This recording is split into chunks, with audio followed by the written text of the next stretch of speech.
Okay, good afternoon. Ladies and gentlemen, welcome to this webinar, second annual seminar of the Energy for Motion project. So I was introducing my person. My name is Alessandra Beretta. I'm professor in this department. And together with my colleagues, Andrea Casalegno, Federica Fogliadelli, Andrea Pola, Matteo Carmelo Romano, I'm involved in the management of this project. Before actually starting the webinar, I really want to, from the very beginning, to acknowledge the important contribution of Dr. Ghia Tagliavini, our expert in communication. She has been a powerful engine behind the organization of these events. Let me also spend thankful words for the administrative staff of this department who is supporting all our actions. So we really have a very tight and interesting agenda. So let me hand over directly to my colleague, Professor Giovanni Lozza, head of the department, for an introduction to the webinar.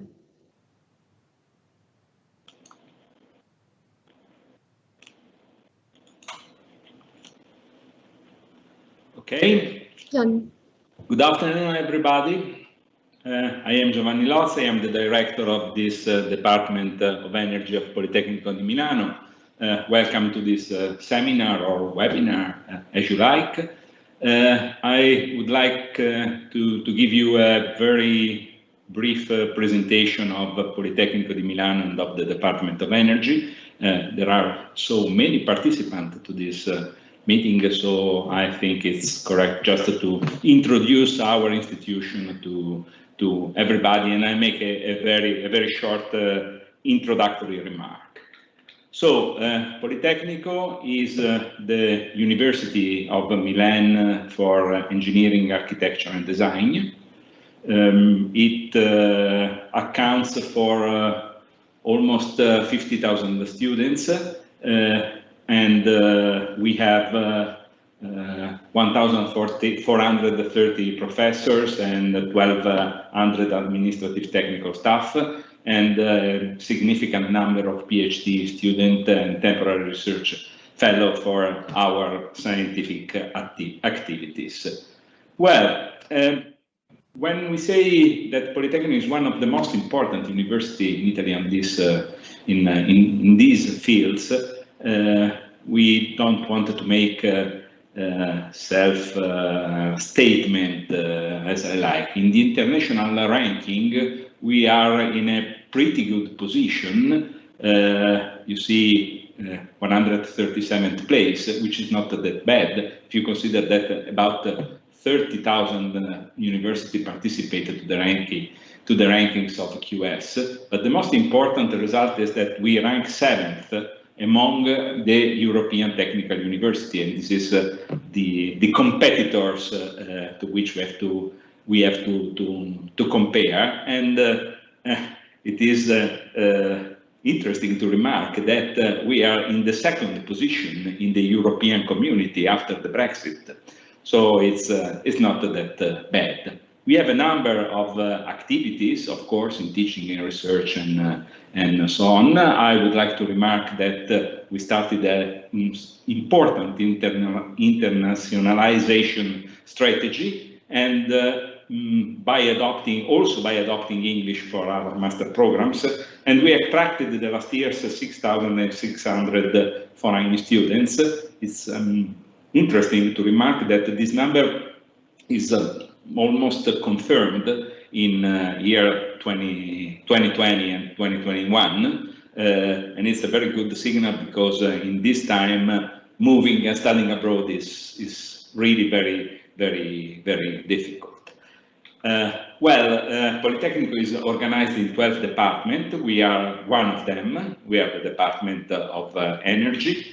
Our staff is made by 128 professors and researchers, but we have a very important number, more than 200 people that are PhD students and temporary research fellows helping us in doing our research activities. So our community is a little less than 400 people. What we do every day?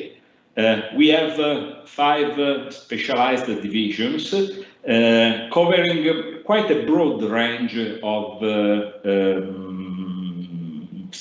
disciplinary divisions and a broad number of disciplines, and to cover a big, a large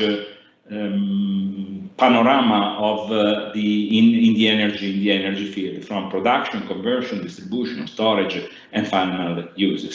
We have a chemical technologies and process division with the nanotechnologies division, electrical engineering, nuclear engineering, and the most traditional fields of fluid dynamic machines, propulsion, and energy system, and of thermal engineering and environmental technology. So many scientific specialization are present in our department in order to give a number of point of view and a number of support, a consistent support to the different problems that can be met in the field of energy. I must stress that this broad range of skills in the department cannot bring to a single vision of the energy challenge. So we are, you remember, more than 100 professors and so on, and everybody has his own idea and his own vision and strategy to solve the energy problems, to solve the big problems related to the environmental protection, to the greenhouse mitigation, and so on. But the point of view are, of course, different. But there is one thing that we believe very strongly, that is the technological neutrality.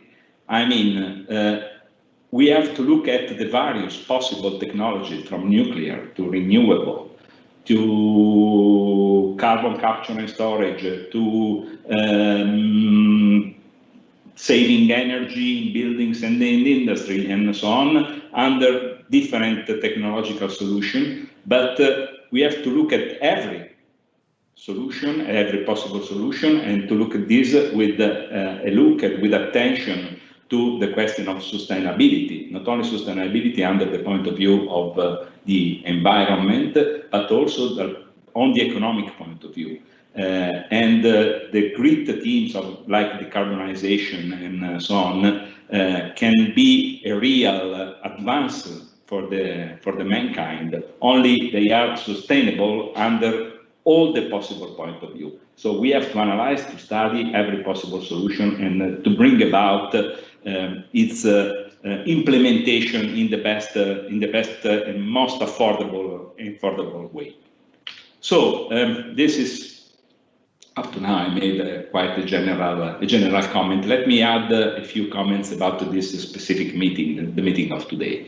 This is part of our activities as the Department of Excellence, as Professor Beretta will stress later. And the title of this meeting, I read it because it poses very important question: energy transition and mobility at 2020 turning point. How the events of 2020 are affecting the market? Will the 2020 shock facilitate or complicate the energy transition? These are very important questions. We are living a very difficult moment. Well, people is facing many difficulties. People had troubles with the finance, or even people having a good health. I mean, something is losing jobs, is losing money, is losing his opportunity of social contacts with other people, is losing the possibility of making good vacation or things like that. And in general, they are losing confidence because we fought a battle in the first period of the pandemic, but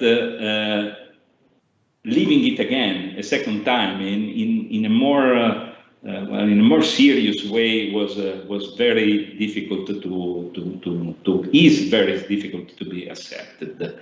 And people say that many things are going to change. We changed our priorities.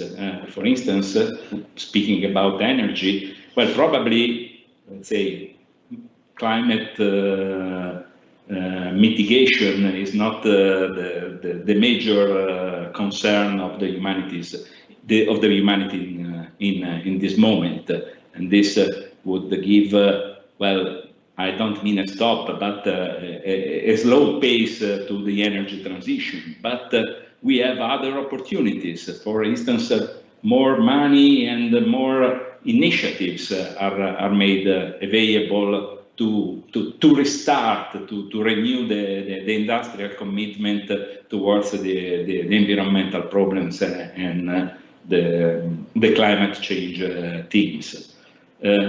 The important thing is that I'm speaking of people listening to this conversation, scientists, technology experts, and teachers. Many of us are teachers. We must have a particular commitment. We have to change these problems in improvement eventually. Eventually means not tomorrow, not the next month, maybe not even the first period of the next year. But we have to accept the opportunities given by this period. We must stress our efforts in this direction. We don't want to lose opportunity, and we want to foster all the actions related to the change and to give again the priority to the energy, the environmental problem.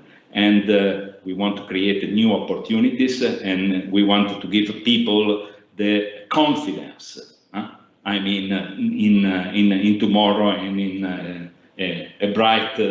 a brighter than now future. So this is well, my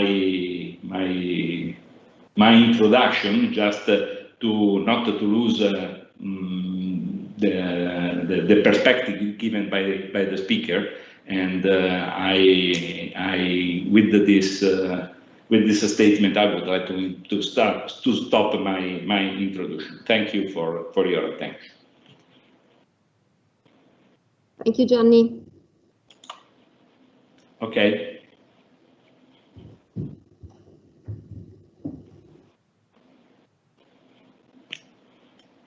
Okay, let me now share a few information on this project. Energy for Motion is a development project of the Department of Energy. It is a 5-year project funded by the government, amounting the grant amounts to over 9 million euros. And it is meant to improve human resources, infrastructures, and teaching. And in fact, we are enrolling new young researchers. We are extending our experimental laboratories. We are opening new PhD positions. The research areas that are involved are all related to the energy technologies for the sustainable mobility. And they deal with the new solutions for fueling, new solutions for thermal vehicles, thermal engine vehicles, fuel cell vehicles, fully electric vehicles. But we also aim at performing a global analysis of the impact of the solution taken for the transportation on energy market and society. And these are 8 PhD projects that started last year, and you see highlighted some keywords that are strictly related to these research topics: fuels, electricity markets, after-treatment systems, energy recovery systems, fuel cell, smart charging, and system analysis. Well, tomorrow, these PhD candidates that are in charge of the project will actually have a separate meeting discussing the status of their research with our advisors. And in fact, the whole project is advised by 6 top managers and scientists that are working in this area and share with us their expertise. So let me very briefly introduce them. Concerning the industrial advisors, Dr. Paolo Pollesel from Enel, he's the Vice President for Renewable Energy and Environmental R&D. Dr. Francesco Venturini, Chief Executive Officer of Enel. Aleksey Yezerests from Cummins, he is the head of the International Advanced Chemical System and Integration Team. And then our top scientists, the academic advisors, Professor Hubert Gasteyer from Munich, Professor Stefano Passerini from Karlsruhe, and Professor Andreas Züttel from Lausanne. I also added here keywords related to the topics of their lectures when we first met last year. They shared with us their vision and their strategies and their knowledge about the challenges and opportunities related to energy transition and specifically the transition to the sustainable mobility. So we heard about Eni's strategy for advanced biofuels, the vision of e-mobility by Enel, the solution of electrification for heavy-duty vehicles in Cummins. We had a very interesting talk comparing the pros and cons of electrification solutions by Hubert Gasteyer. Stefano Passerini addressed the issues related to the production, the sustainable production of lithium-ion batteries. And Andreas Züttel gave us an incisive analysis of the impacts of circular economy and in particular renewable energy solution. And this year we again meet our advisors, and as Gianni was anticipating, we're going to ask them again to share their vision of how things have changed after this very, very important, difficult year. So how the events of the past year are affecting the market, how their vision of the closeness of energy transition is. We will first hear in the first part of this webinar the vision of our industrial advisor, the vision of our academic advisor. And if we have time, maybe we will try to squeeze a small discussion in between this part and the following part. And in fact, in the second part, we instead will offer the vision of the Department of Energy. 3 colleagues, expert scientists, will actually share their knowledge on the status of important technological aspects, and in particular related to synthetic fuels, hydrogen mobility, electric mobility. Just one important information. Please send us your question throughout the entire webinar by using the form whose link is actually in the email that you received today. At the very end, or if possible, it's in between these 2 parts, we will actually deliver your questions to our speaker. So thank you first of all for being a part of this webinar. And I would be very, very pleased now to pass the word to our industrial advisor. Alex, it's your turn. Thank you, Alessandra. Thank you very much for the introduction. Can you hear me okay? Yes, we do. Perfect. I will present now the screen number 3. There we go. So please confirm if you could see my screen. Thank you. Yes, okay. Well, thank you very much for the introduction. Thank you for this great opportunity. I would first of all want to express my deepest appreciation for the colleagues at Politecnico di Milano who continue educating, continue doing research. We are very fortunate to have an ongoing collaboration with them. Even in this very difficult time, the data continue coming in, the collaboration is ongoing, and that just requires no small degree of dedication. So I just want to appreciate very much that ongoing effort. So I'm answering the question that was posed in the agenda, and that is what has changed this year.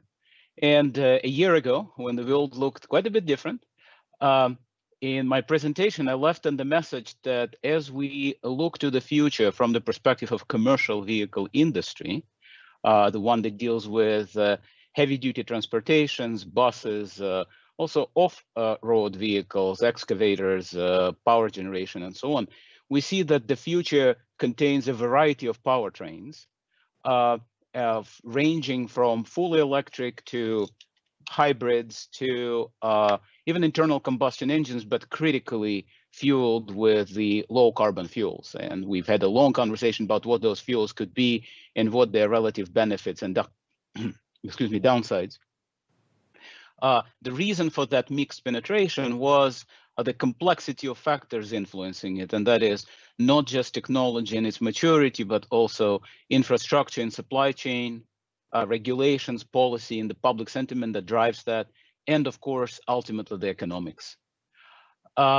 So in this presentation today, I will quickly revisit these different factors from the perspective of what happened in this uneventful 2020. So first, if we look at the technology as such, again, in the interest of time, this will be a very brief review. There are a lot of developments, but I would say that as I was carefully reviewing them, I find that while exciting, the majority of them have been mostly incremental. What has happened, the positive development that has happened, there has been maturity of the technology is progressing ahead with plethora of demonstration applications. In fact, I was tempted to put here a few icons of various vehicles that we have been launching to demonstrate either fuel cells in buses and trains and so on and so forth, or trucks or batteries, but decided against it. There's just going to be too many. And that's a good news. I think that's happening across the industry because it leads to growing practical penetration, and critically, it leads to these experiences and customer acceptance and confidence.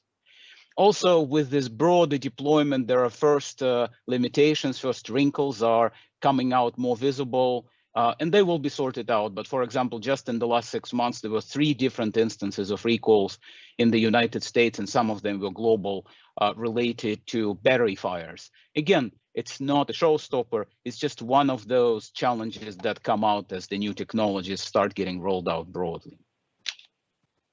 If we now look at the infrastructure aspect, 2020 was an interesting year, as in the infrastructure continued to grow, but penetration remains fairly low.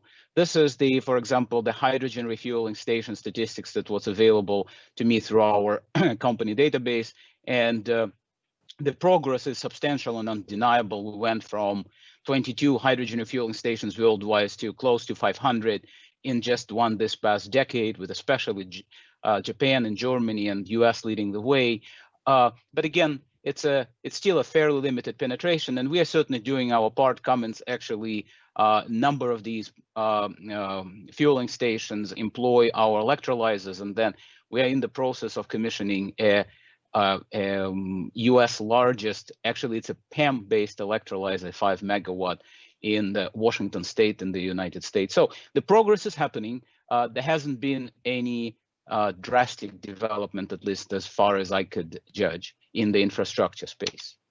If we now look at the supply chain aspect, there has been a very substantial disruption of the conventional supply chain for energy and for fuels. It had to do with the intermittent collapse of the demand and prices for oil, for basically for energy carriers as driven by COVID, and in response, a pretty drastic wave of bankruptcies in, for example, US energy industry.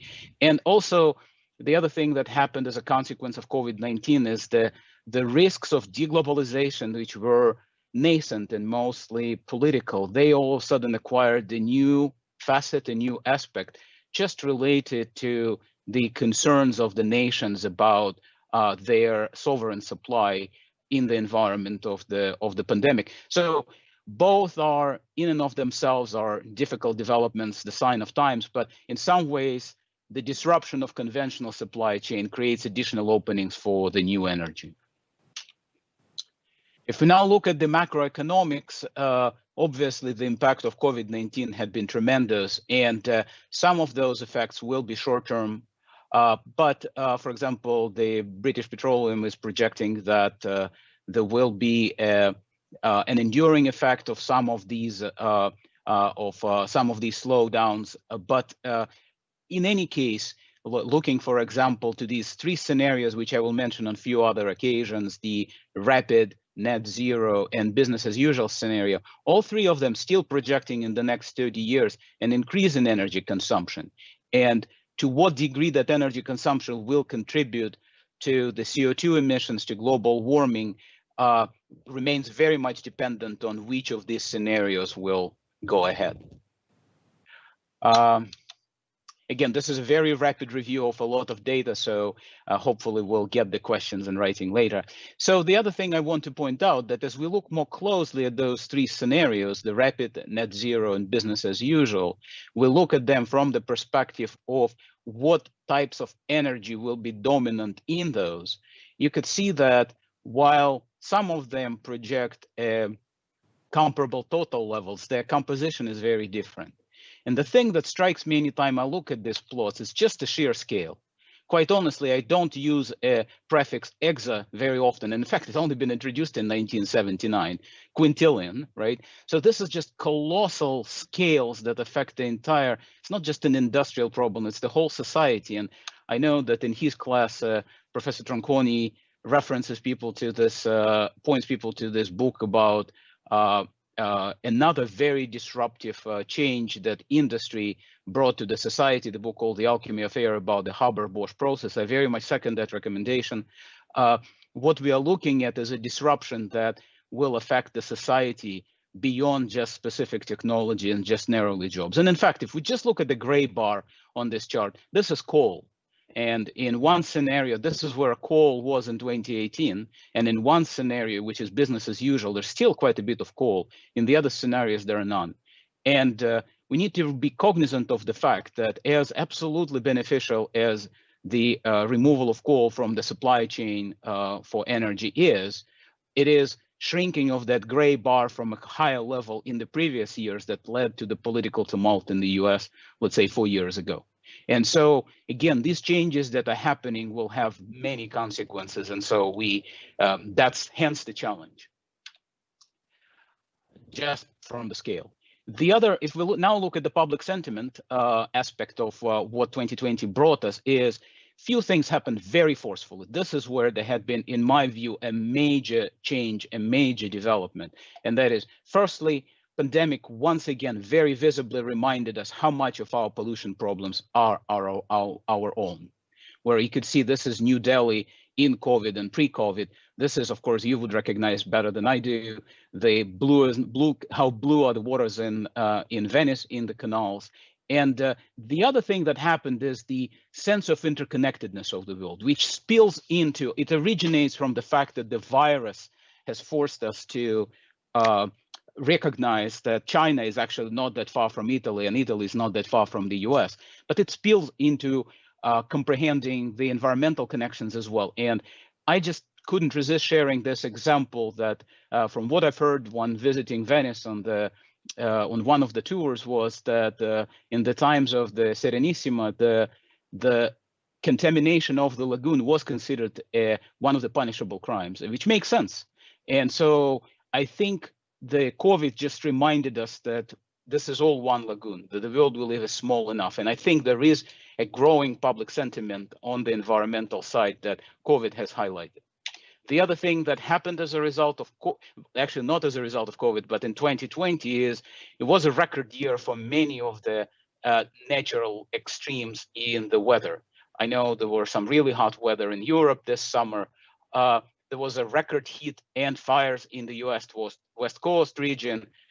We are still in the middle of a record active hurricane season in the Caribbean, but I want to point out one consequence of the record heat and consequently fires in the west coast of the United States. So this chart shows the concentration of particulate matter in the environment through the summer in California, and this chart shows its impact on the solar power generation. And so what you could see is that, in fact, you could even see the fireworks on July 4th and July 5th, but that's a bit less consequential. But what you could see is that these fires are actually suppressing the very alternative methods of generating energy, which we so much rely on going forward. And so that's just reinforces the urgency of making the change. That public sentiment is clearly pushing ahead and translating into regulatory policy. And I think that 2020 showed a colossal progress in that direction, at least in the willingness, in the political mandate, but not in the clear roadmap. And these are few examples: the European Green Deal, China, Japan, California, a bit of its own country, very appropriately trying to push for the reduction in greenhouse gases, and by the way, along the way in the criteria pollutants. And the key point in many of this is that while the goals are ambiguous, while the numbers are staggering, the roadmaps are unclear. And I'm happy to see that we have a promise of the swift action on environmental front with the upcoming change in administration in the US nationally as well. So this is just to summarize. This is a very brief deep dive into many changes that, from my perspective, occurred in 2020. But I think that above all, this year highlighted the sense of urgency and led to substantial new commitments, and in some cases even forcing regulations, as is the case in California. And unfortunately, the roadmaps to achieving them are not as clear, but at least there is political will, and in some cases money, and in some cases even the enforcement. Infrastructure continue to develop and mature. Technology is making impactful gains, but for a broader penetration, for economically viable penetration, for sustainable supply chain and so on, technology is still, there is a long way to go, and I think that's why we're here today. And then in the economic sense, short-term, COVID created problems, may give us some extra money because various wealthy countries are continuing stimulus programs and so on. But in the long run, unfortunately, it also drained. There is a decline in the sustained decline in the gross domestic products globally as projected. And I just want to close with this, another citation from this great annual BP Energy Outlook, that if we look at the global CO2 emissions, if we do nothing, if we just continue with the incremental improvements to energy efficiency of buildings and vehicles and so on, the CO2 levels will continue rising and the problem will persist. But there are scenarios that lead us to the reduction in CO2. And as you could see, the blue bar is the part that transportation plays in those scenarios. And we are the critical part of that. And so this combination of work across this, so the message hasn't changed from last year. We will have a plurality of powertrains because we have different applications, and that low carbon fuels, along with batteries, along with fuel cells, along with the improved emission control systems, play a critical role in all of this. So thank you for your attention. Alex, thank you for very interesting talk and vision. Paolo, it's now your turn. Dr. Paolo Pollesel from ENI. Okay, let's see if I can share the video. Can you see the slide? Does it work? Yes. Okay. Yes, thank you. So good afternoon, ladies and gentlemen. It's really a pleasure for me to attend this second edition of the seminar. And I also want to thank the dear Politecnico of Milano colleagues for organizing and managing this event, even after all the difficulties we are running through to this period. The theme of this panel section is, well, it's very difficult to tackle actually, especially in this period. I frequently use this quotation that, according to me, is very brilliant, and I think it is particularly true in this period when it is so difficult to make prediction, even on a very short-term time range. Nevertheless, we have to try to study and to make some predictions in order to design and reshape our strategy, our industrial and political strategy for the next future. During this brief talk, I would like to discuss with you some data and projections provided by the International Energy Agency, and then I will tell you something about the strategy of Eni or ENI, what Eni is trying to do in order to fulfill in the most efficient way the energy transition. If we start looking at the primary energy demand, we can see that energy demand is always very tied to gross domestic product trend and to the population growth. And we can see that there has been a growth since 1950. Now the energy demand is 7 times the value it was in 1950s. We can see that the GDP has grown more than energy demand, because energy demand has been also impacted by economical changes, saturation effects, and efficiency gains. This results in a steady decrease of the energy intensity. This means that today in the world needs more or less 20% less energy rather than 19 years ago to produce €1 or $1 of economic output. If we look at the energy demand divided by fuel, we can see that in the last century there has been a continuous trend to a decrease in the share of coal and an increase of the use of oil and natural gas.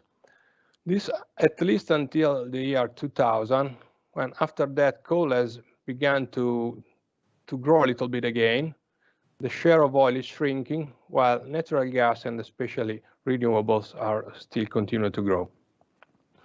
We cannot see in this slide, but there is a persistent trend for a rising share of electricity in the final energy use. That this trend has started in industry and building sector, but most recently is more evident in the transport sector.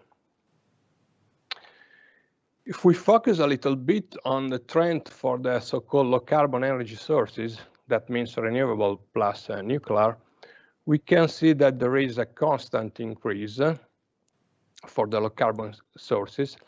This increase has been faster since the year 2000, and we can see that even if bioenergy remains the single largest category under the renewables, the growth is faster for solar, photovoltaic, and wind. And this increase is driven by a significant cost reduction, as we can see from the graph on the right of the slide. There's been a significant cost reduction in solar, photovoltaic, and wind technologies according to the capital cost. So the investment are now favored, and there is a clear increase with these technologies applications. If we look at the energy intensity, we can see that energy intensity is decreasing quite regularly, not in every sector, because the improvements in the last 2 decades are diminishing in some sectors because of structural shifts in economies and the weakening in some efficiency policy. In transport sector, we can see that there is, however, a decrease, which is very clear with the air travel sector, the light green line, and is quite constant in the light-duty vehicles. According to the light-duty vehicles energy efficiency, we can see that, well, we know that the global average fuel consumption of light-duty vehicles dropped from 8.8 liters for 100 kilometers in 2005 to 7.2 liters per 100 kilometers in 2017. Actually, this improvement could have been even better, because in recent years the improvement in fuel economy has led to has been partially offset by a shift to larger vehicles, mainly sport utility vehicles, that in the last years have been preferred by the market.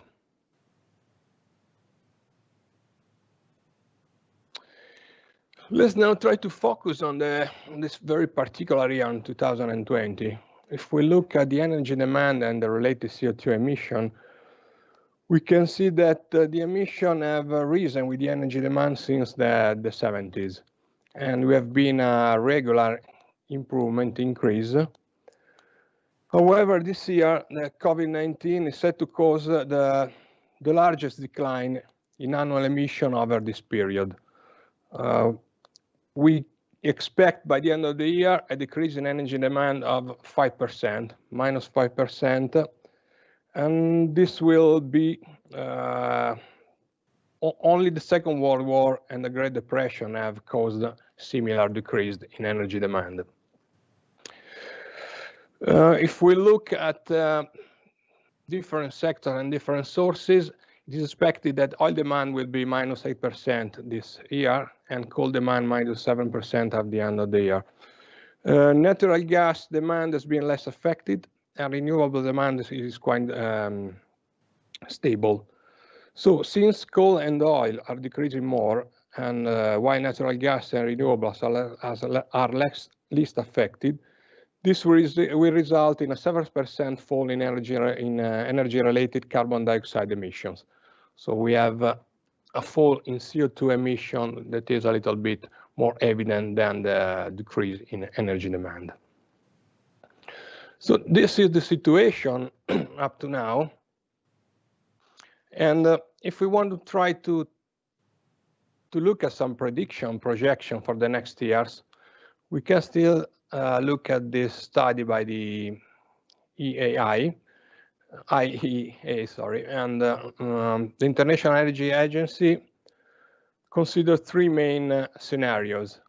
The so-called STEPS scenarios, that is a scenario in which COVID-19 is considered to be brought under control in 2021, when the global economy will return to the pre-crisis level.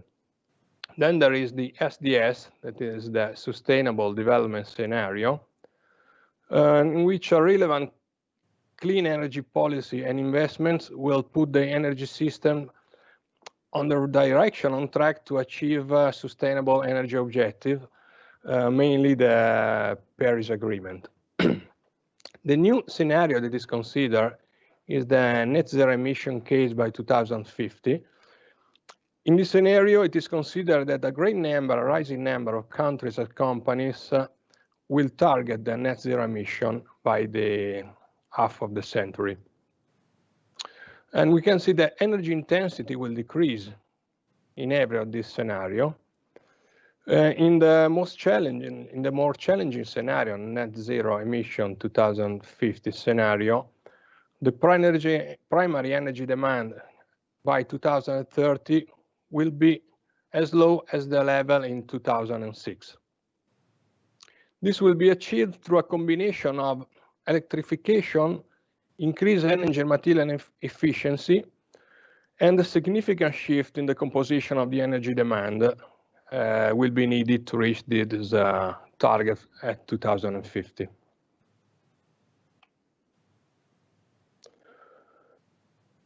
The reduction in the final energy consumption will go beyond the electrification. We can see that in industry, probably the global decrease will not be that high, but there will be a significant decrease in the coal utilization. Building efficiency will increase, especially with the larger use of electricity.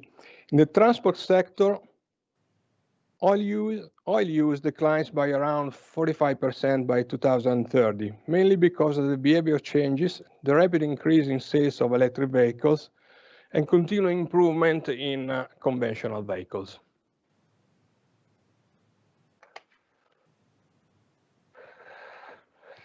In order to match with these targets expected for the sustainable development scenario or for the net zero emission 2050, a deep change in the technology and the market is needed. Here we can look at three main areas, like cars mobility, power generation, and low carbon gases use. And we can see that, for example, the low emission source of electricity will need to provide about 3/4 of electricity generation by 2050. And more than 50% of the cars will have to be electric vehicles. Power sector has to drive also the decrease in the emissions. And zero emission fuels and technologies will be very relevant. We can talk about carbon capture, utilization, and sequestration, for example, that will be needed at a larger scale than now. So based on this data and predictions, also in ENI, we have elaborated a plan, a strategy for the next future to get to fulfill the energy transition in what we consider could be the most efficient way for our company. This slide summarizes the long-term roadmap, and we are working on industrial transformation, which are based on flexible and resilient upstream business, where the gas share will be very large. Growing and strong integrated business lines in bio and renewable sector, an established global energy market presence, and the development of new technology, strong skills, and the commitment of people to this objective. The result of the strategy in terms of emission is expected to be an absolute net greenhouse gases emission that will drop by around 30% in 2035 and 80% in 2050. And this 80% will exceed the targets for the SDS scenario of the International Energy Agency.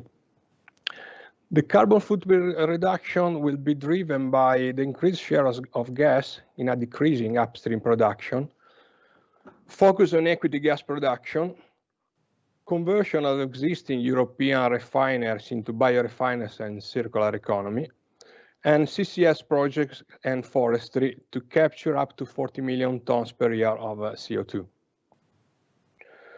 Net carbon intensity will drop by around 15% in 2035, and the drop will be up to minus 55% in 2050. In addition, accompanying this strategy, another result will be the achievement of Scope 1 and Scope 2 net zero carbon footprint for the group by 2040.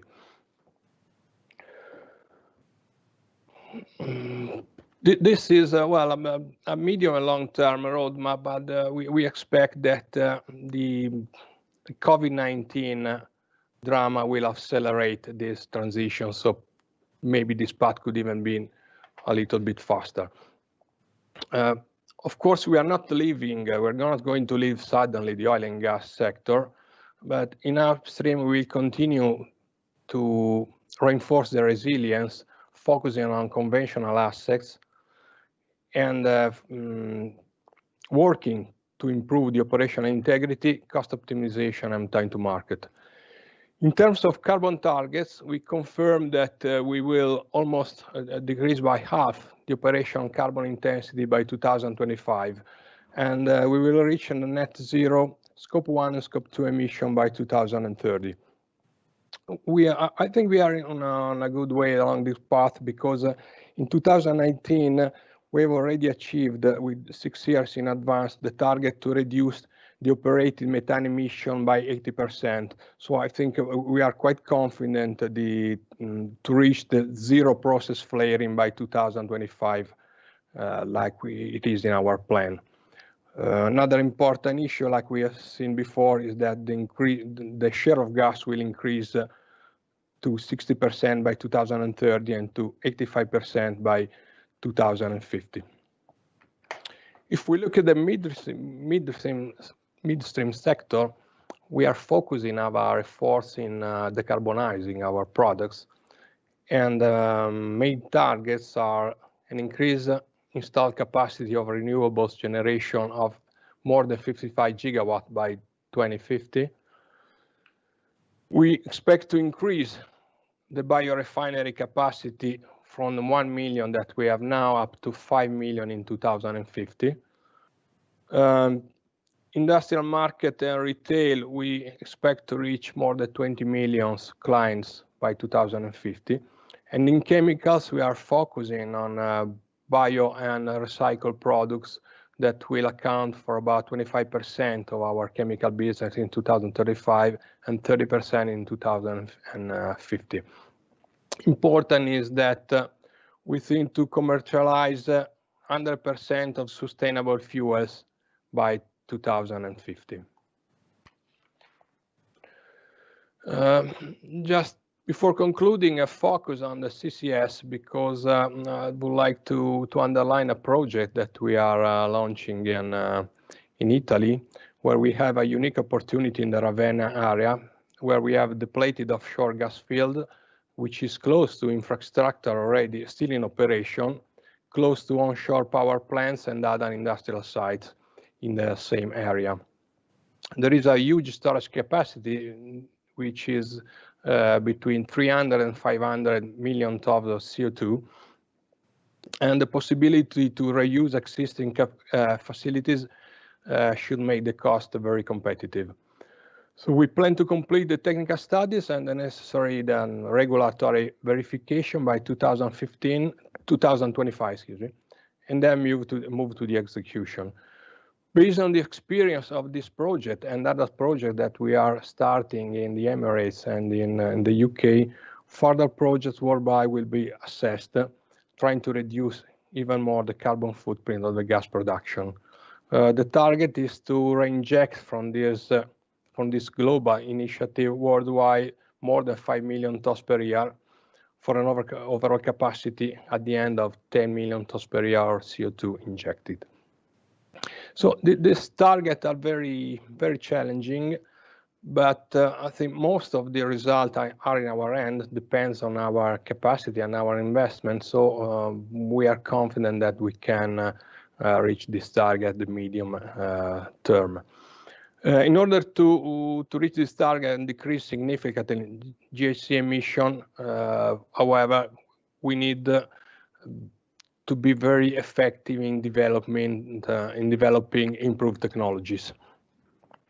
And this makes me come to conclude this brief talk, underlining a few points. The need for clean energy technologies is extremely important nowadays, and in order to reach low or zero emission, the development and rapid scale-up of new technology is crucial. Wind and solar technologies, together with electrification technologies, need to be deployed on a large scale.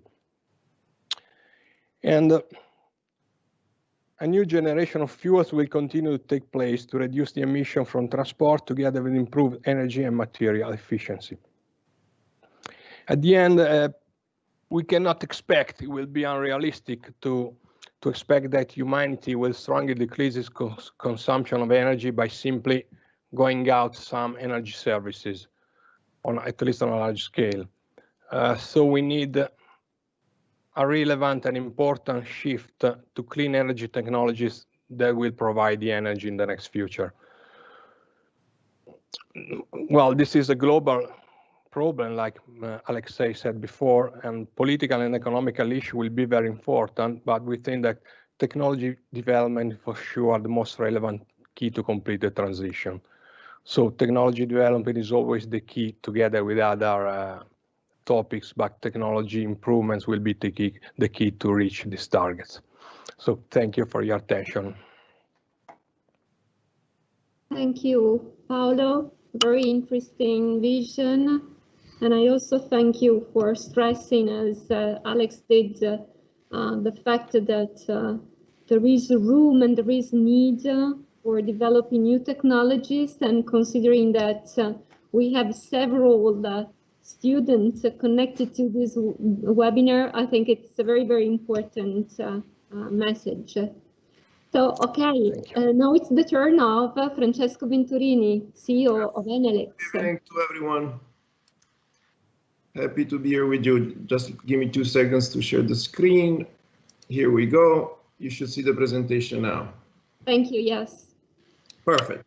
So let's start with a brief comment on 2020-2021. Although dramatic times, my view is extremely optimistic, and Enel as a company has been growing considerably, especially in 2020. And we see, honestly speaking, a very nice future in the years to come. First of all, let's remember for 1 second what Enel does. So our main objective is to reduce the CO2 footprint of our customers, and at the same time reduce the cost of energy for them. How do we do this? We do it through electrification, 1, 2, through digitalization of the use of energy that they make. So this is a clear objective of reducing cost, electrifying as much as possible, reducing CO2 footprint. On the other side, our objective is to generate value through business models that essentially leverage on the size, let's say, on the assets of Enel's group around the world, which, as you can imagine, they're humongous. Why we need to remember these 2 objectives? Because obviously electrification is a big part of our mission, and electrification also, in my opinion, represents a huge opportunity for the years to come, especially when we're looking at how to restart the economy and where we need to address the big investments that we need to make to restart the economy in the recent future. CO2. So these are the objectives for Enel.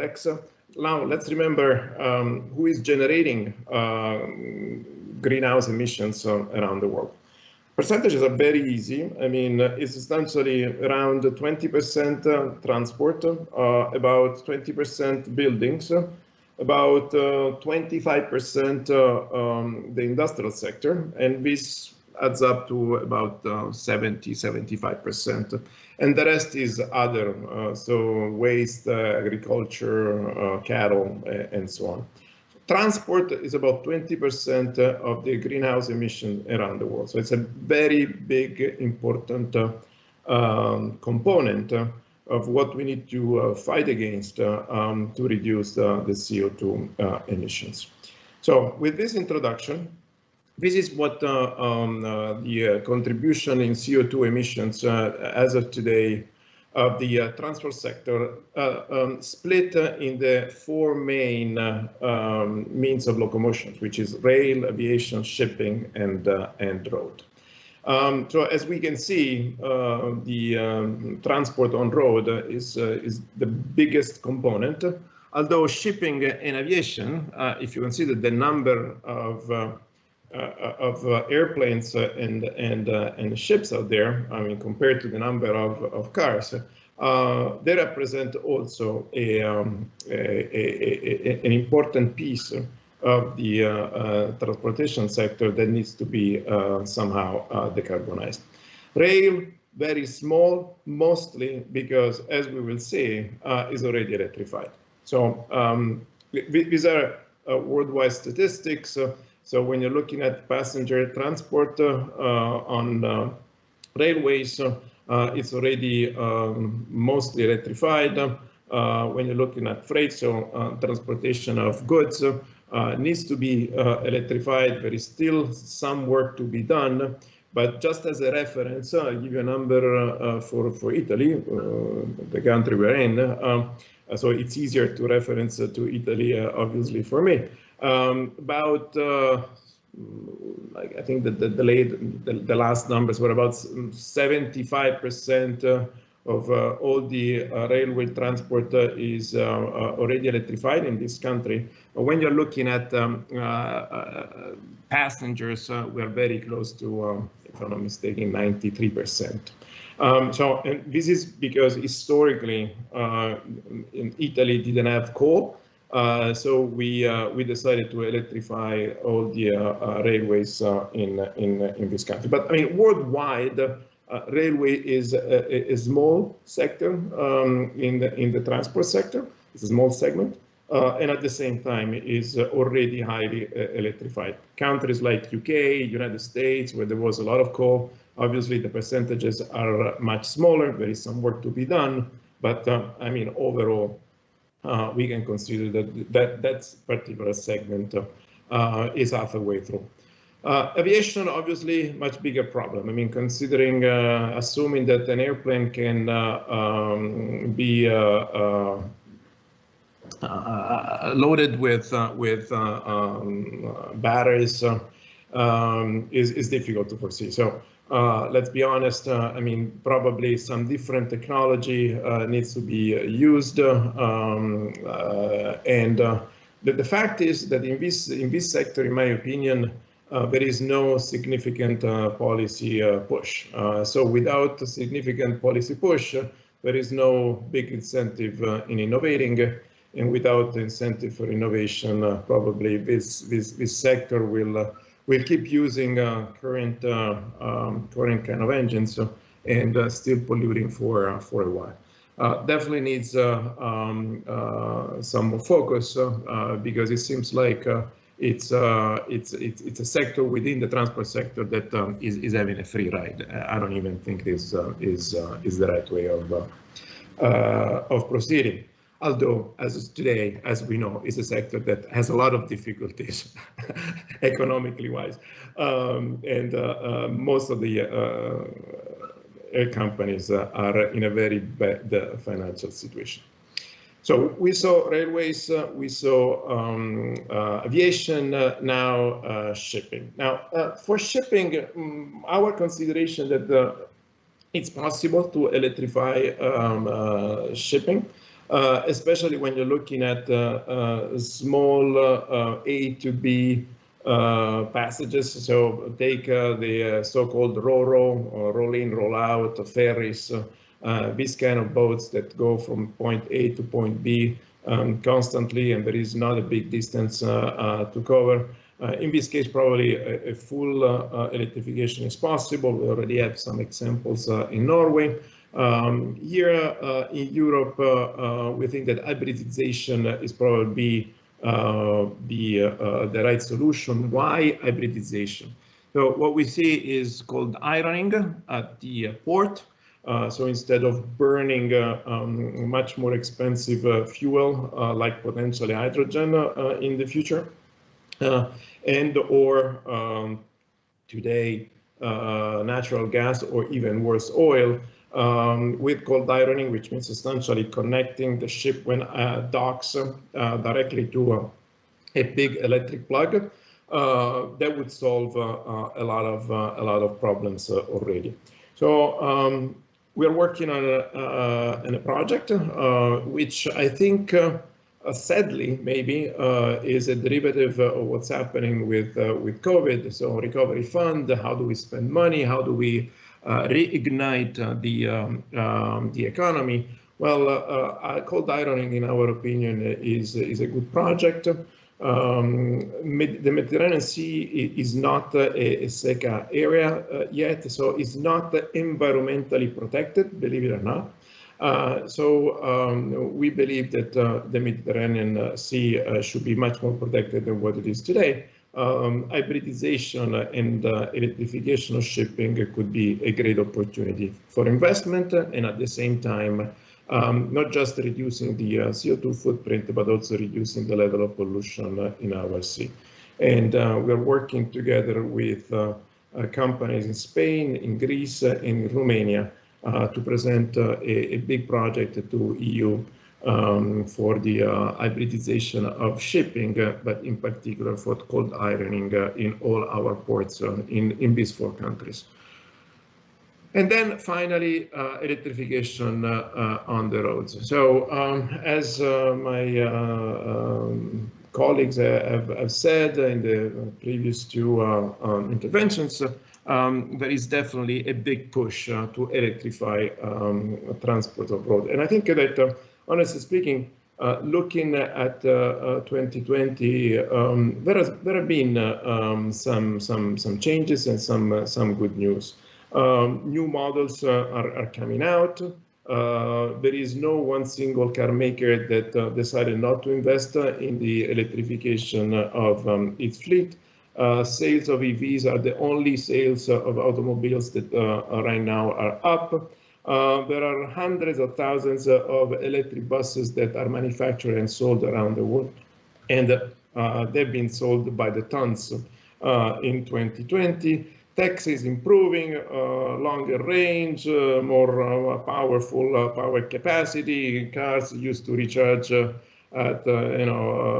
power of 3 kilowatt. Now they go up to 150 kilowatt. Some cars, the special ones, can even go above the 150 kilowatts. So there's a big switch from AC to DC charging. And the infrastructure is growing very fast all over the world, including Italy. And finally, there is a humongous investment in digitalization, which I think is essential, especially for Europe. So car makers right now, Volkswagen Group is just an example, invested heavily in digitalization. And I think that this is a great thing for the EU, because if we don't invest in digital, then all the digital power is going to go somewhere else. And that's not a good place to be in the future if we don't have digital skills, digital capacity in Europe too. So to do this, look at when we look at the electric transport, especially when we're looking at personal automobiles, personal cars, I think that we need to completely change the dynamic here of how people used to refuel their cars. And we have several examples around Europe and now in Italy. Things change. The technology is a different one. Right now, to charge in 10 minutes is very complicated. Probably that's not, if you want to go from 0 to 100, it takes much longer. So the technology is not there yet, although we see a lot of improvements. But we need to rethink completely mobility in general. We want to reduce the level of traffic. We want to move towards a completely different way of moving from A to B, and we need much more interaction between the different way of moving, so public, private transportation, and as we saw before, also railway, aviation, and shipping. In our view, to do that, digitalization is a fundamental piece of the equation. So I see important investments, not just in electrification.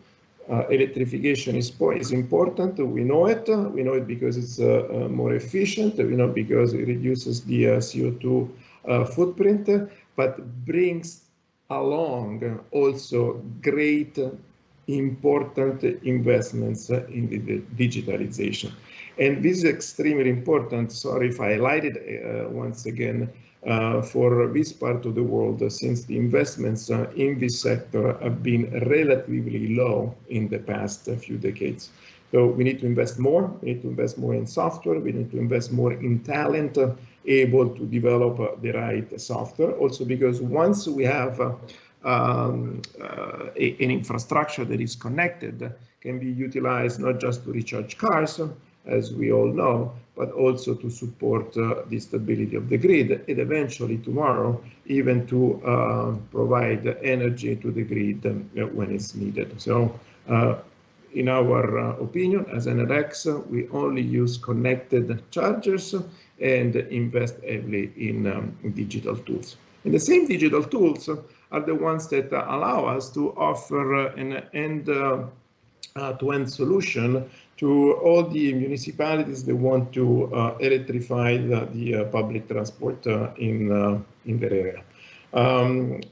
We are a big player in this sector. We started with about 3 years ago, winning a big licitation, a big RFP in Santiago. And now, as of today, we manage almost 1,000 electric buses for different countries. We would like to apply the same business model also more heavily in Europe, especially in Italy, but it looks like Italy would rather pay fines to the European Union than solving our pollution issues, especially in northern Italy. I'm sorry if I'm being a little bit caustic, but the truth is, it's something that we can do easily. In other parts of the world become extremely difficult still in this country. Hopefully we're going to solve these problems in the next few months.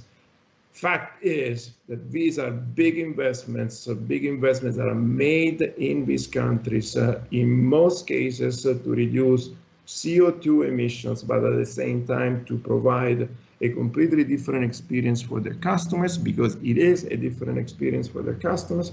At the same time, allows these countries to invest in digitalization and especially to reignite the economy in a situation as difficult as the one that we're in. Usability, I wanted to take this too. I think that there are the whole electrification. What it does is allows new services to and new business models to come to the market. Usability is nothing else other than a smart cable that allows wheelchairs to be recharged at a charging point, Enel charging point, public charging point, or private charging point in the streets. Our philosophy is never leave anyone behind. And I think that this service, which is having a very important marketing and commercial success around the world, gives you an idea of what is possible to do once again with the concept of electrifying transport. Here's another example of what Enel has done between 2019 and 2020. We have electrified with charging points, with charging stations, everything from the Tierra del Fuego, so the tip down in the south of South America, all the way up to Los Angeles. An electric path. You can drive your electric car, your electric motorcycle through the whole continent and go from again down south, Chile, Argentina, all the way up to the United States.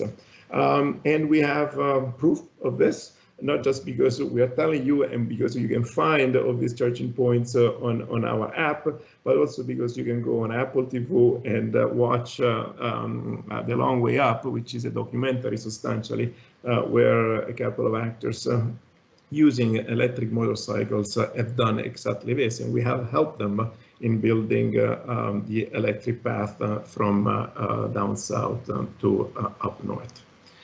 So to sum up, when we look at electrification of transport, I would say railways is not a big issue. As we have seen, the level of emissions of railways is minimal.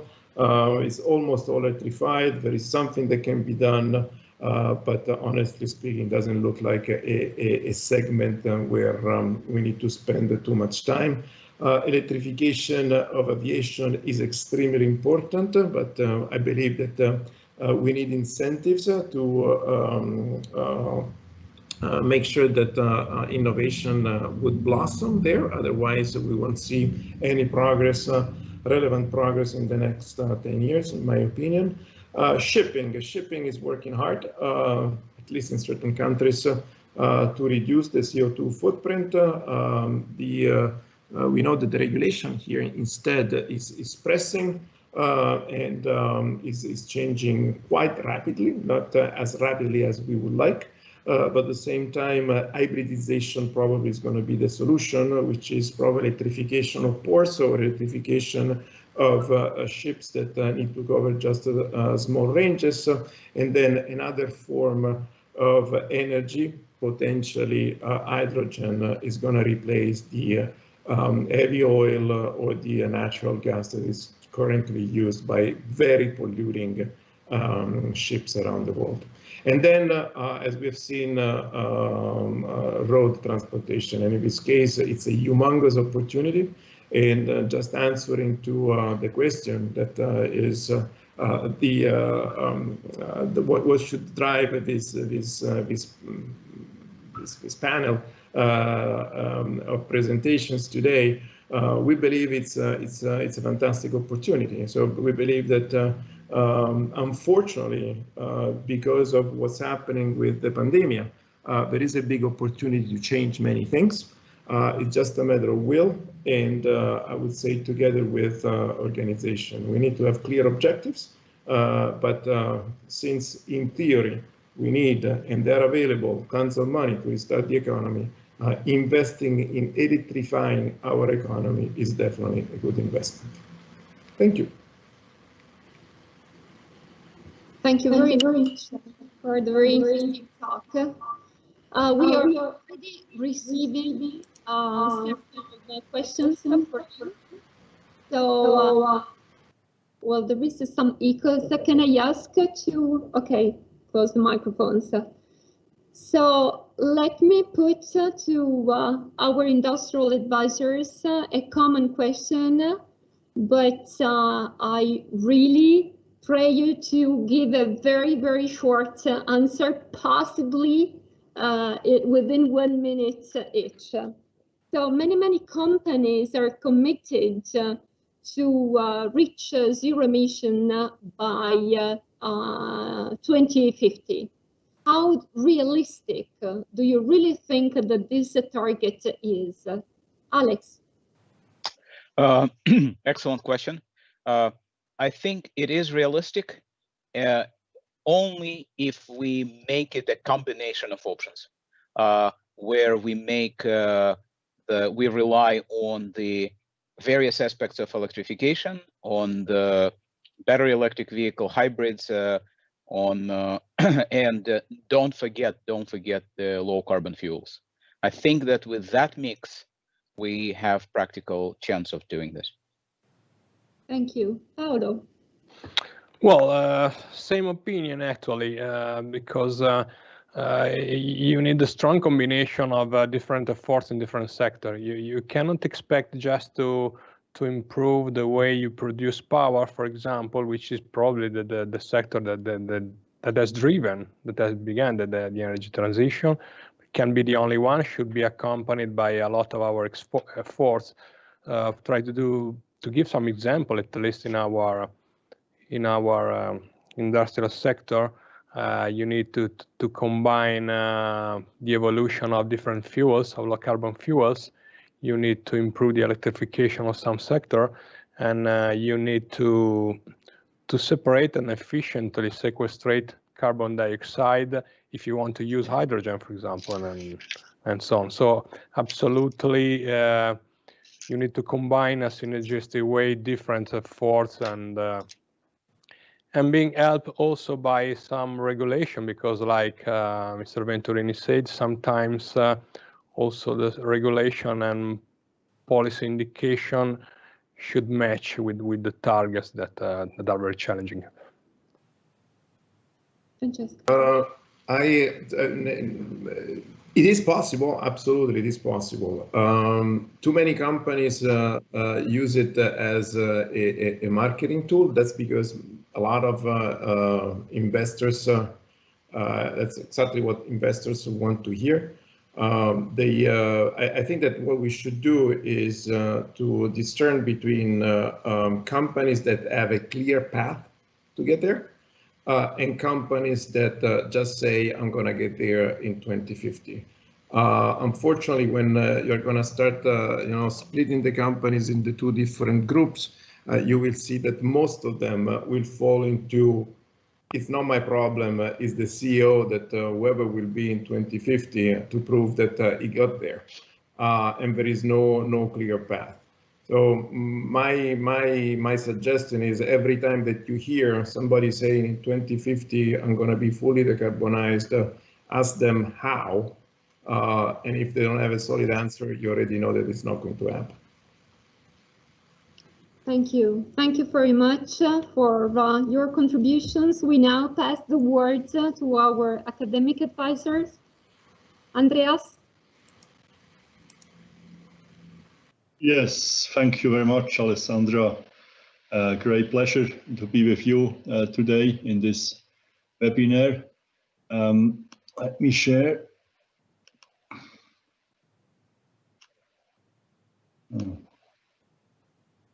So here, perfect. I hope you can see, huh?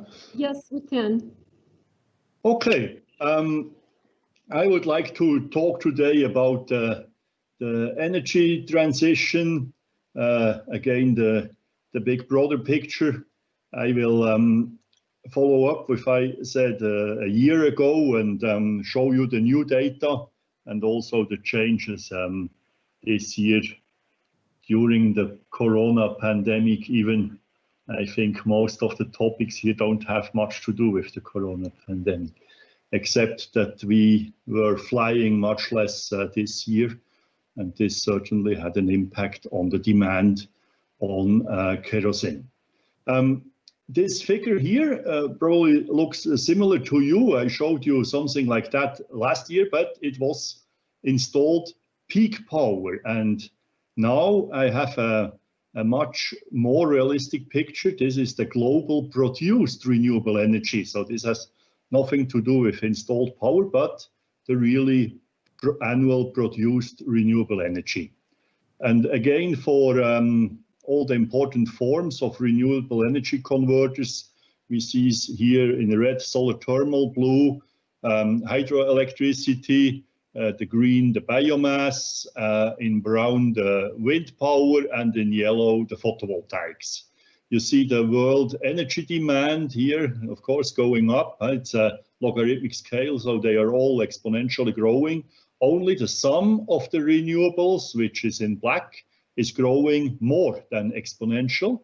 And if we extrapolate, you see here in 2032, renewable energy will be able to cover the world energy demand if it continues as it did in the last 20 years.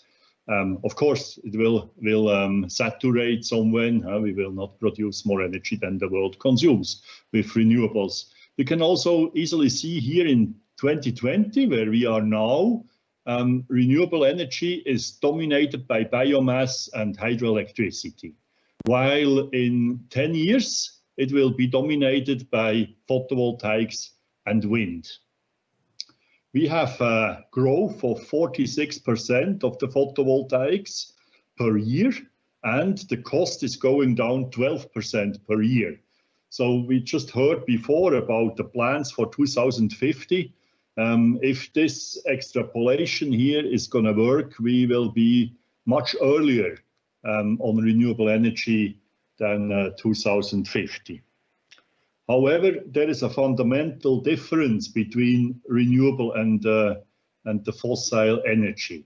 Fossil energy, here represented by the oil, but also by the nuclear fuel, has the advantage that we are mining an energy carrier. And it's we have two axes here, and the vertical axis is the cost, and the horizontal axis stands for time and the location or the distance. And the advantage of fossil energy is we can very easily store and move it around and then produce energy on demand in the form of heat, of electricity, of mechanical power. We can produce electricity for the grid. And you see on top are the batteries. We can also store, of course, the electricity then in batteries. and we have a rather limited range then because of the low energy density in batteries. If we go to the right-hand side, we see the renewables, and renewables are intermittent, so they don't occur when we need them, and therefore very difficult to shift them in time and distance. We have the hydroelectricity, the hydropower. That's one possibility to store, so to shift it in time, but of course not in distance, because that's very immobile form of energy storage, but allows us to regulate a bit the power in the grid. And otherwise, we can of course do electrolysis and produce hydrogen. And hydrogen is an energy carrier we can store, we can transport, so we can move it in time and distance. We can also produce heat from it, or again electricity with a fuel cell. However, hydrogen means we have to install the hydrogen production, the hydrogen storage, and also all the hydrogen applications. Another option is to take the hydrogen and CO2 from the atmosphere and then produce synthetic hydrocarbons. And the synthetic hydrocarbons, they have the same properties as the fossil hydrocarbons, so we can easily store them in the already installed infrastructure. We can move them around, bridge distance and time, produce heat from it, produce electricity from it, and of course also here we have the possibility to put the renewable energy, renewable electricity into batteries, which is again the most expensive form of storing renewable electricity.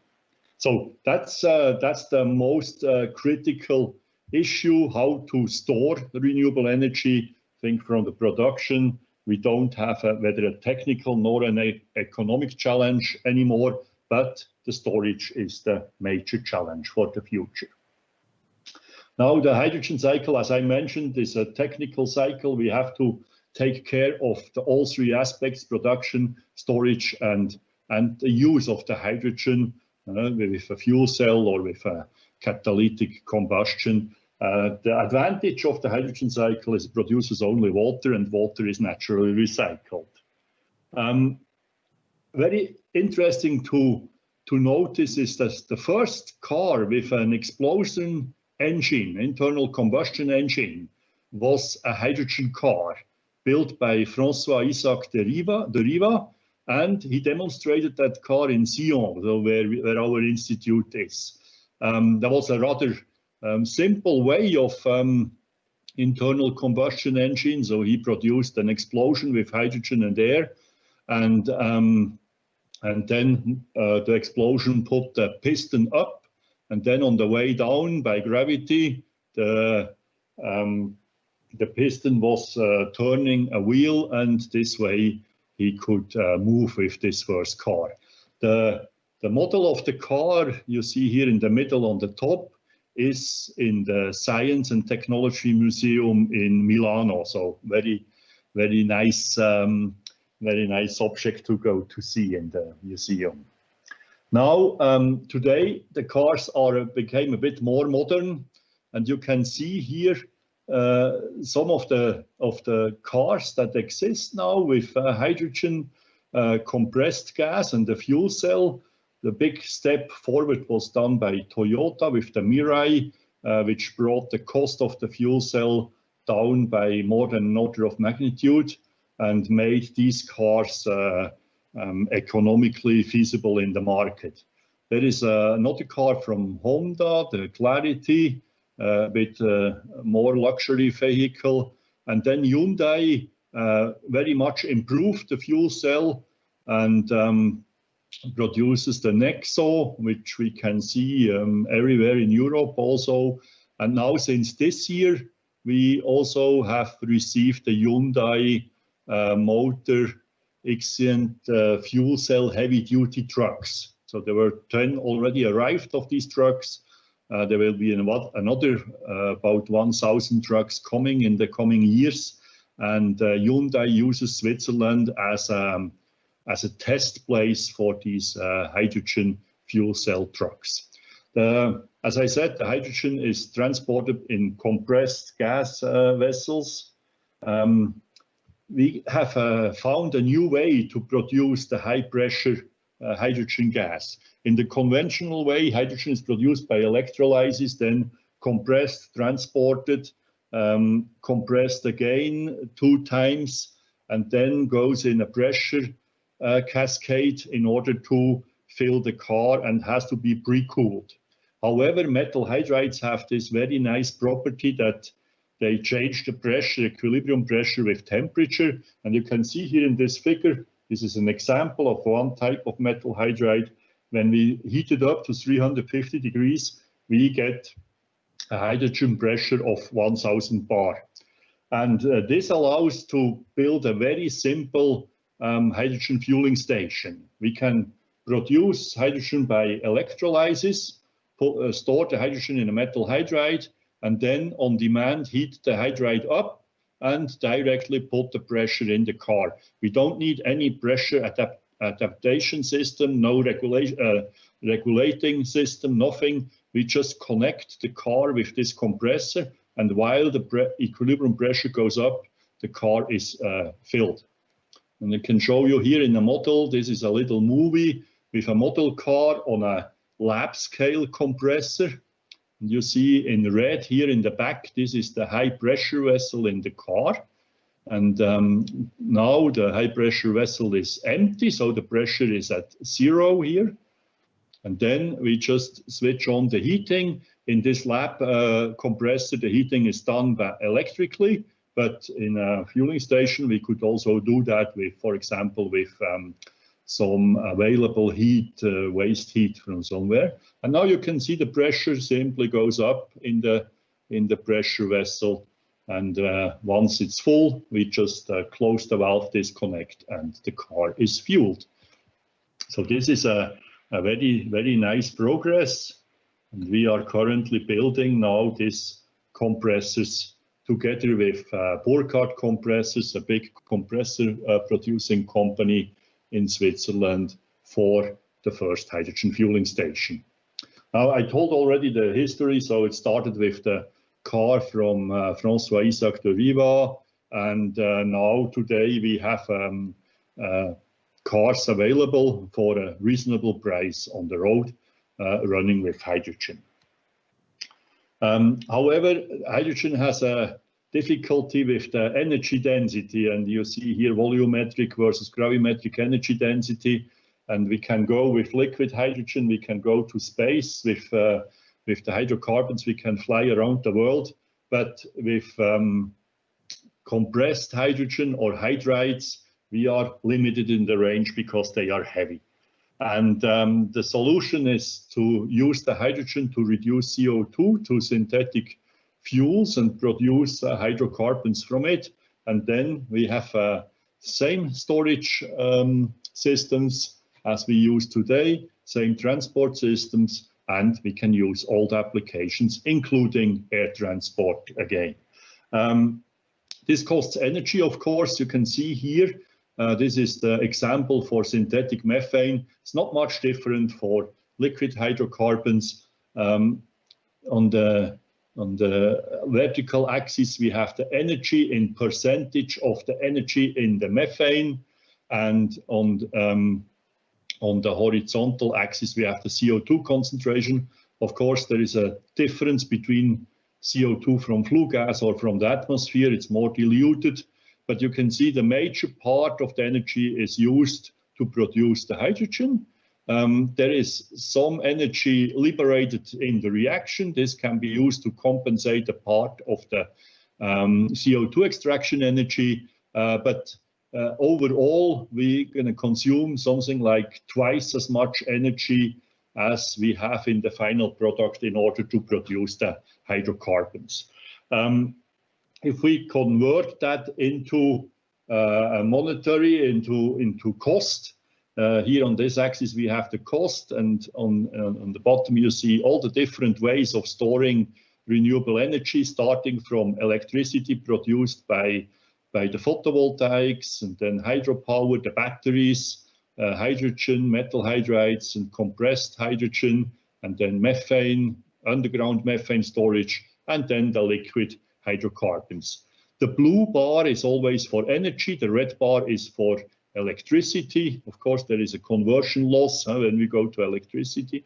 But you can see this is something, the hydrogen and the hydrocarbons, something very interesting in view of cost, and of course also in view of resources compared to the batteries, where we have an enormous investment in order to build the batteries.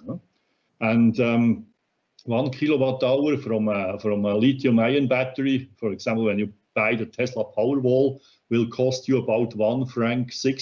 This is almost the same as euros now. So it's very, very expensive compared with the electricity produced from the photovoltaics. To finish, I would like to show you this comparison here. There are 4 cars on the top, the Fiat Cinquecento with the internal combustion engine, the first column. Second column is the Fiat Cinquecento electric with a battery, lithium-ion battery, and an electrical motor. The third column is the Hyundai Nexo with an electric motor, a small battery, and a hydrogen tank at 700 bar. And the fourth column is the Tesla Model S with an electric motor and lithium-ion battery. And then we can calculate the energy cost in order to drive 100 kilometers. You can see in the Cinquecento it's 5.7 Swiss francs, then with the electrical one 16, already almost 3 times as expensive. With the Hyundai Nexo with hydrogen it costs 12 francs for 100 kilometers, and in the Tesla Model S 18 francs per 100 kilometer. If we now calculate the overall cost for traveling, including the amortization of the car, then you have the cost down here. So the Cinquecento with IC engine is the cheapest, 18 francs per 100 kilometers, and the others are between 60 and 84 francs per 100 kilometers. Quite expensive, especially when you compare to the train, which costs in Switzerland, and Switzerland is not a cheap country to ride a train, 12 francs for 100 kilometers in second class. So this, what we heard before, I completely agree with that statement that in future mobility will change, and we will have different forms of mobility depending on the purpose of the mobility. But we should not forget that the railway is a very economic and efficient way of transport, and it's much, much faster than a car. In Switzerland, a car drives in average 30 kilometers an hour, while the trains run with 140, and in Italy you have high-speed trains, in many other countries too, which run 200 or 300 kilometers an hour. So the train is a much faster way of transport. Thank you very much for your attention. Thank you, Andreas, for this very, very interesting overview. And now, Stefano. Yes. Hello, everybody. I'm very glad to be invited to this workshop. Let me see if I can get my presentation on. Yeah, we can see it, yes. It's okay? Yes, it is. Very good. Okay, so again, thanks a lot for the invitation. I'm very glad to give you some, let's say, look into the future of what batteries can do for the energy transition and what they have already done, actually. Okay, I definitely, from the field of batteries, I definitely agree with the opinion expressed by Enel, in a sense, that in spite of the COVID crisis, batteries have seen definitely a very bright year this year. Okay, and I'm also very glad that I don't need to spend much time on this slide, because according to the previous presentation, it looks like renewable energy will actually match the energy demand of the world energy demand even before 2050. Which will definitely make easier to the German federal government to achieve the target by 2050. Okay, I just show you this already. You are already seen. I mean, maybe the data from Enel were more new than my numbers. But the decision both at the German level as well as at the European level, and I think many other countries worldwide, is that among the greenhouse gas emission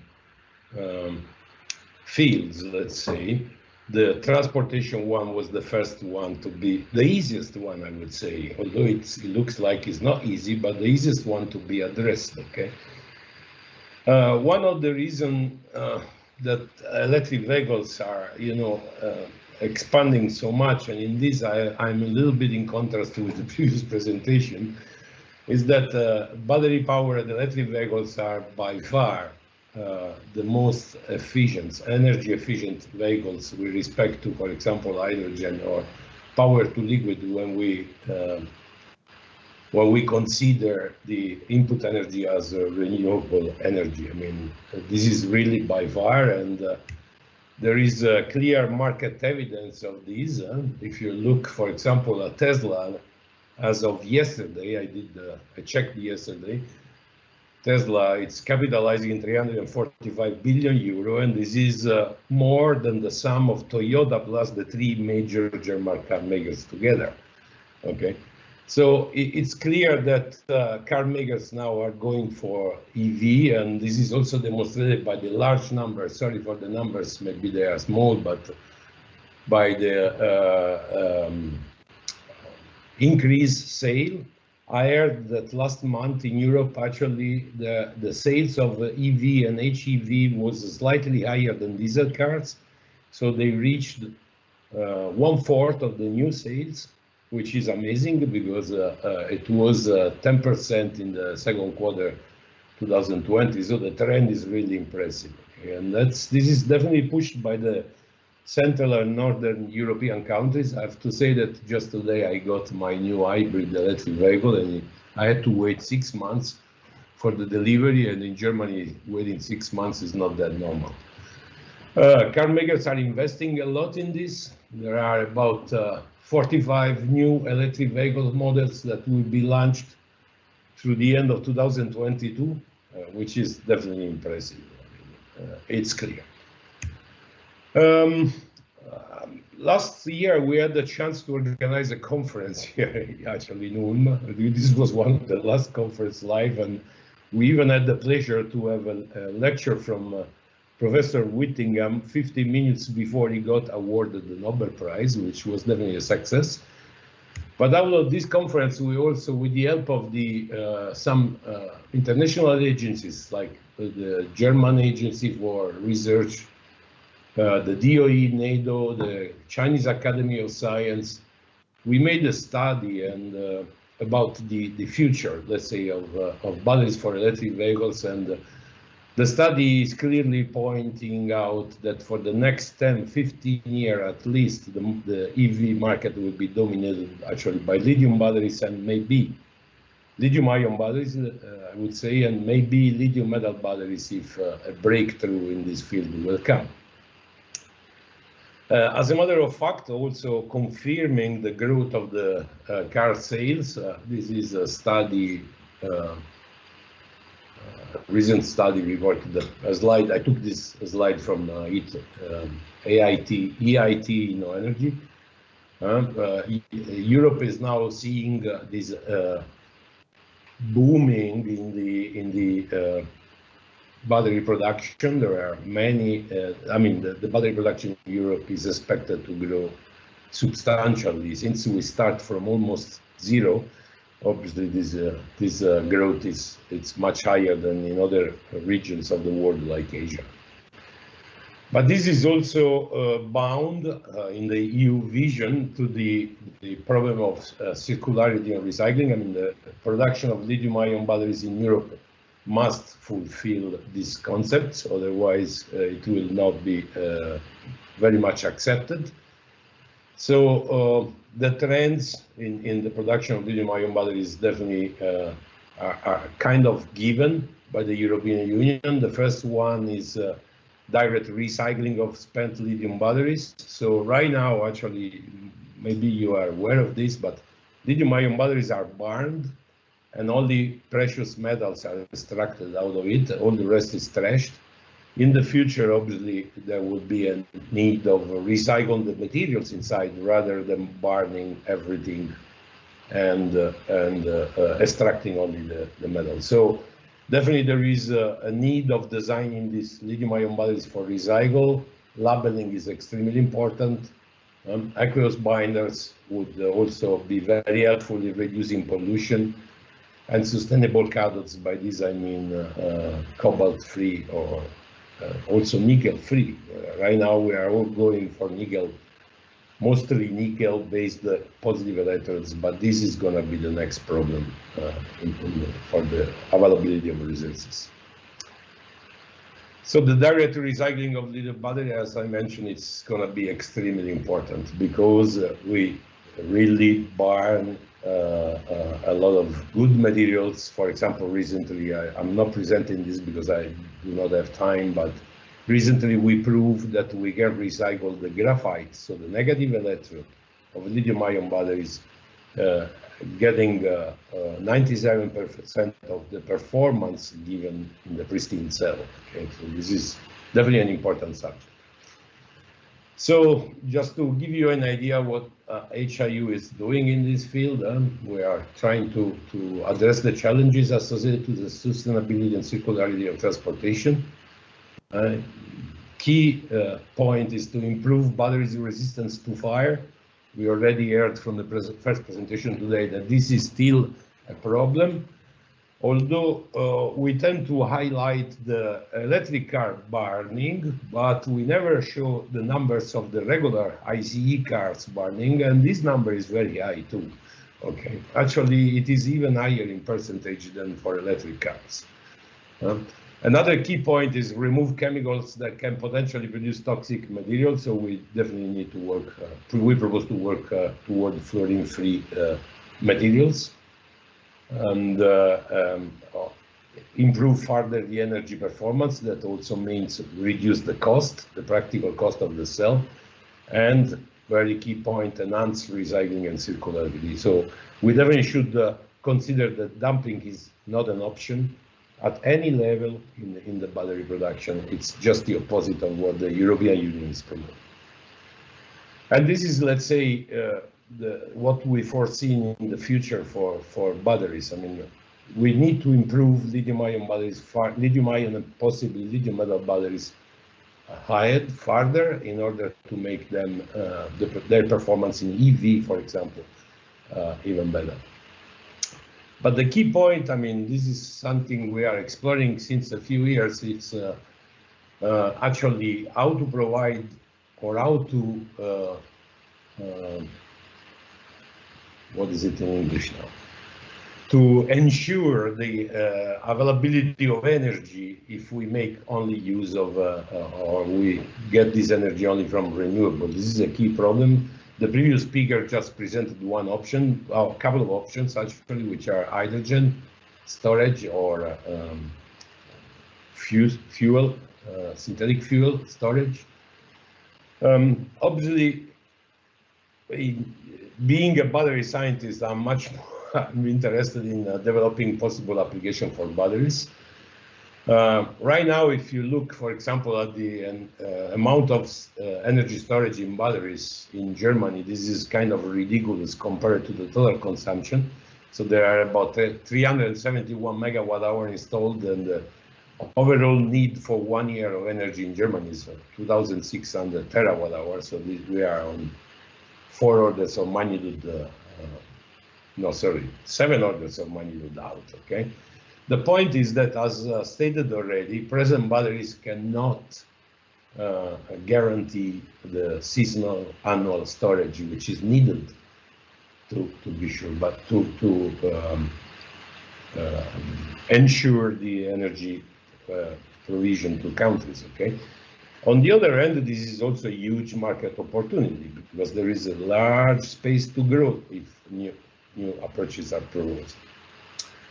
So the European Union, I would say, driven also by Germany, has started this large program on hydrogen, which is definitely one of the possibility. However, being a battery scientist, I cannot avoid to state that the hydrogen economy was already proposed 50 years ago by John Boggess.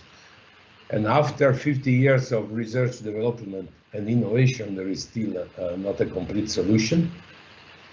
These are the major arguments. I would say that really the major one is the storage.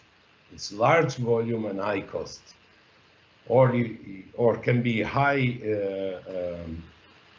or either large volume or high cost, or both together actually. There are still some technical hurdles for electrolyzer and fuel cells. Hydrogen embeddment is still a problem for direct combustion, and overall, the RTE, the round-trip efficiency of hydrogen, it's kind of limited to about 30%. Okay, not to mention safety. So a few years ago, we started to investigate some possibility for batteries actually to enable seasonal storage while maintaining the high energy efficiency, which is typical of battery systems. And so we started to revisit some approaches that were already proposed during the first oil crisis, so in the 70s of last century, okay? And this is the use of reactive metals. I mean, you can produce a reactive metal, store it somewhere, and burn when you need it. And if you look at the direct thermal conversion of this reactive metal, you see that actually, from the specific energy point of view, hydrogen is unbeatable, okay? But from the volumetric energy point of view, then there are several metals that can beat the performance of hydrogen substantially, okay? And I have to say that I did this simple calculation, okay, and that has attracted a lot of attention in Germany, and also yesterday I spoke with some people of Enel in Italy, and they were also interested, okay? If you store 5 meters of aluminum metal, for example, under a soccer football, you are storing 1 terawatt hour of energy. So in Germany, you would need only to store 5 meters of aluminum under 10% of the soccer fields available in Germany to grant the energy storage needed by the country for 1 year. Okay. So if you look at the numbers, the comparison, I mean, from the weight of point of view, obviously aluminum is not convenient with respect to hydrogen. But from the volumetric point of view, and I'm talking only about the active material, I'm not talking about the storage. Okay, you can store aluminum as it is. For hydrogen, this is not true. You either need kind of container to keep it. Okay.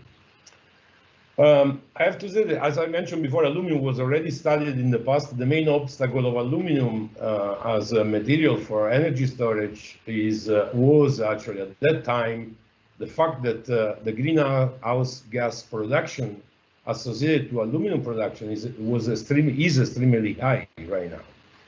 The electrodes, the carbon electrodes used as burned as CO2, and this is not the worst part. The real worst part is the formation of fluorocarbons during the process, which have a very strong GHG effect. But recently, for example, Alcoa started to announce the realization of this new system, which use inert electrodes, so they are not based on carbon anymore, and then nor CO2 nor fluorocarbons can be produced, and this obviously is kind of the solution for the storage. But there is still a need to interact with the aluminum industry. In Germany, for example, there is a large aluminum production still to stimulate innovation in this greenhouse gases free production of aluminum.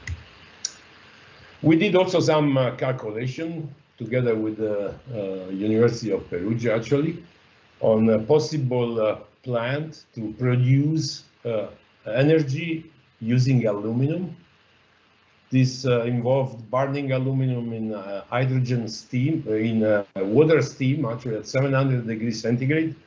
And as you can see, I don't know if you see my arrow, but actually aluminum can offer, in such a production site, could offer even better round-trip energy efficiencies with respect to hydrogen. okay, used, for example, in a proton exchange membranes. Nonetheless, the efficiency, the round trip efficiency would be slightly over 35%. The volumetric energy efficiency, energy density would be much higher than hydrogen and also liquid fuels. But still, the round trip efficiency is not that interesting. So in the future, what we will do, actually, we will start investigating the electrochemical oxidation of aluminum rather than the thermal oxidation, which is the process I just described, because this would definitely, I mean, electrochemical processes are known to be much more efficient than thermal processes. Another, we are also investigating the other stream of the possible metals as energy storage and carriers.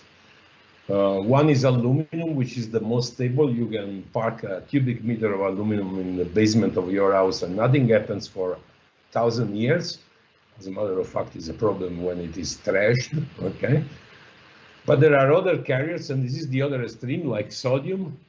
Sodium is extremely reactive. It's not as safe as aluminum. We know that we need to contain it properly, but still offer good volumetric energy, which is 3 to 4 times higher than that of liquid hydrogen. Okay, and it promises, based on experimental results, I will show you something later, that you can actually achieve 85% round trip efficiencies, which is definitely amazing. Additionally, for the use of sodium, for example, from seawater would allow the production of desalinized water, which is definitely an important asset or a very advantageous byproduct in some southern countries, as well as sodium hydroxide for CO2 trapping. Okay, so this is the principle. Maybe some of you can understand the chemistry, but what we are proposing is actually a cell which has a solid electrolyte preventing the mixing of the two electrode compartments. We store sodium on one side and we remove the sodium from the seawater. And when you want actually to produce energy, you reverse the process. Using water, you can kind of burn the sodium at low temperature. So again, a very high energy efficiency. So this is the experimental setup we have. We work on very small cells right now. Obviously, we are a research institute.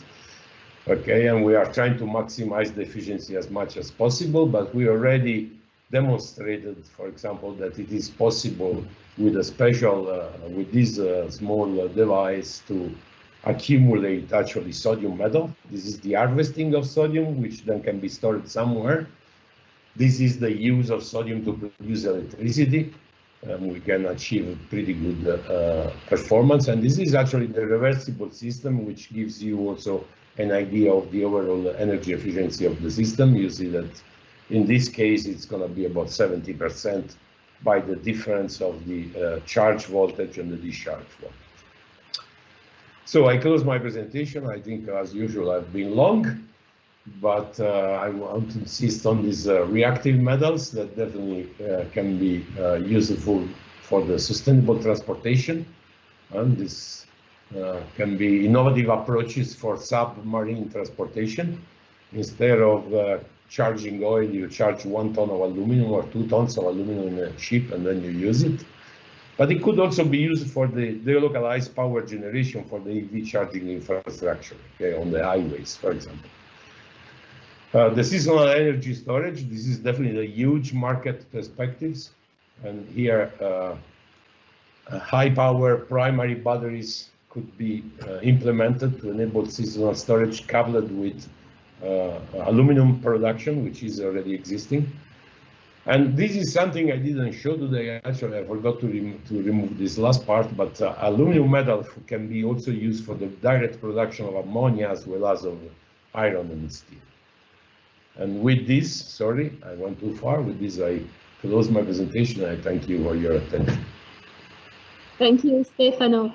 Yes, you have been a little bit long, but as usual, you give us the vision in distance, so we appreciate it so much. And Again, we are receiving several questions, and I really cannot but at least pass again one single question for the two of you. I really ask you to be as short as possible, possibly 30 seconds. Do you believe that in the field of enabling technologies related to the energy storage, we will have totally European technologies? Sorry, I'm not sure I understood the final part of the question. We will have? We will have in the close future fully European technologies for the energy storage.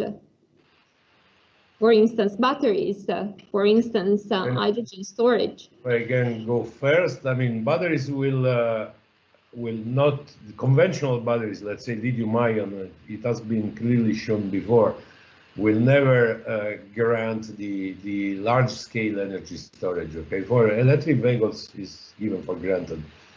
So for the large-scale energy storage, we need some innovative approaches. Hydrogen is definitely one, but we should also keep an eye on different approaches. That's my opinion. And there will be European technology, I'm sure. Andreas.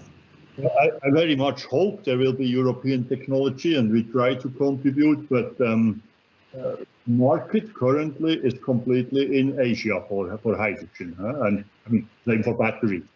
The big part of 99% of hydrogen batteries come from Asia.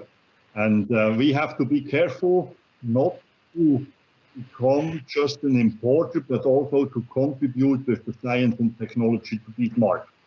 Because as I completely agree with Stefano, this will be very important in future. That's one of the most important growing technologies is storage technologies, and we should try to play a role in that. Otherwise, we will have a severe economic problem in Europe. Okay, thank you.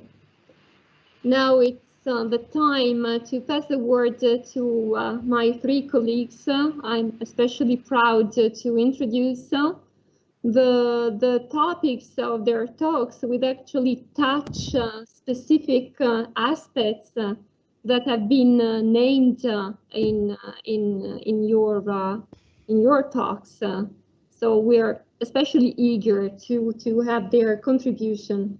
So our first speaker is Professor Enrico Tronconi, the head of the Laboratory of Catalysis and Catalytic Processes. He is a highly reputed scientist in the area of catalysis for environmental and energy application, and is especially interested in process intensification. Enrico. Thank you very much, Alessandra. Can you hear me all well? Very well. Thank you. So, good evening, dear colleagues. It's a special pleasure to be here in this very, very interesting and exciting workshop. Thanks to the organizers for the opportunity of talking today. And I'm going to talk about the research work that we are doing in the Department of Energy in the area of process intensification. And I'm afraid that my talk will be a little bit less visionary than the ones that we have heard so far. But I hope really that in the end, I'll be able to convince you that the development of new intensified process technology is highly relevant for the production of sustainable energy vectors like clean synthetic fuels, also from renewables, feedstocks and hydrogen. And I completely agree with Dr. Pollesel's final statement that technology development is actually the key for the energy transition. So, what do we mean by process intensification? Actually, the concept that we have been exploring here in Milano is quite simple and probably familiar to many of you already. Several important energy-related exothermic and endothermic catalytic processes are operated in multitubular packed bed reactors with external heat exchange. And the critical aspect of such reactors is the removal or supply of the heat of reaction, which proceeds primarily according to a relatively slow and flow-dependent convective mechanism. And if we replace the random packings of catalyst pellets with some structured catalysts like honeycomb monoliths or open cell foams, then we can take advantage of a different heat transfer mechanism, which is heat conduction in the thermally connected structure. And if the structured substrates are made of highly conductive materials like aluminum or copper, for example, and they are properly designed, then we can expect a significant improvement over the heat transfer in the packed bed reactor that we can obviously exploit for the purposes of process intensification. And so in my talk, in the next 10-12 minutes, I will be talking about the application of different classes of structured catalysts that we have investigated here in our department. I will start from talking about aluminum honeycomb monoliths. Then I will go on to foams, open cell foams. And then I will be talking about the new generation, the new emerging generation of cellular materials, which are the so-called POCs, the periodic open cellular structures, which are manufactured by 3D printing. And I will talk about their applications in the catalytic processes of the Fischer-Tropsch synthesis for the production of clean carbon-based synthetic fuels, and in the application also, I will be talking also about the application in the area of hydrogen generation by methane steam reforming. So a strongly exothermic and a strongly endothermic catalytic process. So let me start just from the early work that we did on the application of conductive honeycomb monoliths for the Fischer-Tropsch synthesis. This is work that we did a few years ago in collaboration with the ENI. And the motivation at that time was essentially related to the exploitation of associated and remote natural gas fields.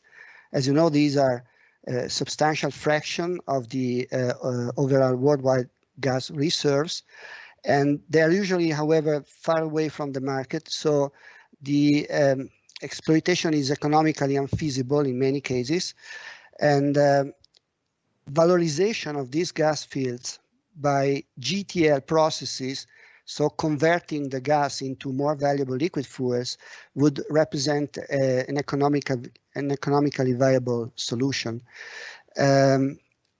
This is especially true in the case of small and mid-sized reservoirs. And the related problem is gas flaring, something that Paolo Pollesel mentioned in his talk. You know well that when crude oil is extracted from the oil wells, it brings also some raw natural gas to the surface. And a vast amount of this gas is still burnt directly into the atmosphere, with obvious negative impact on the environment. And this slide shows, for example, the gas flaring sites in Nigeria, and many of them are offshore, as you can see. And so again, it would be dramatically important to be able to develop a technology for the conversion of the associated gas into liquid fuels, both for environmental and for economic reasons.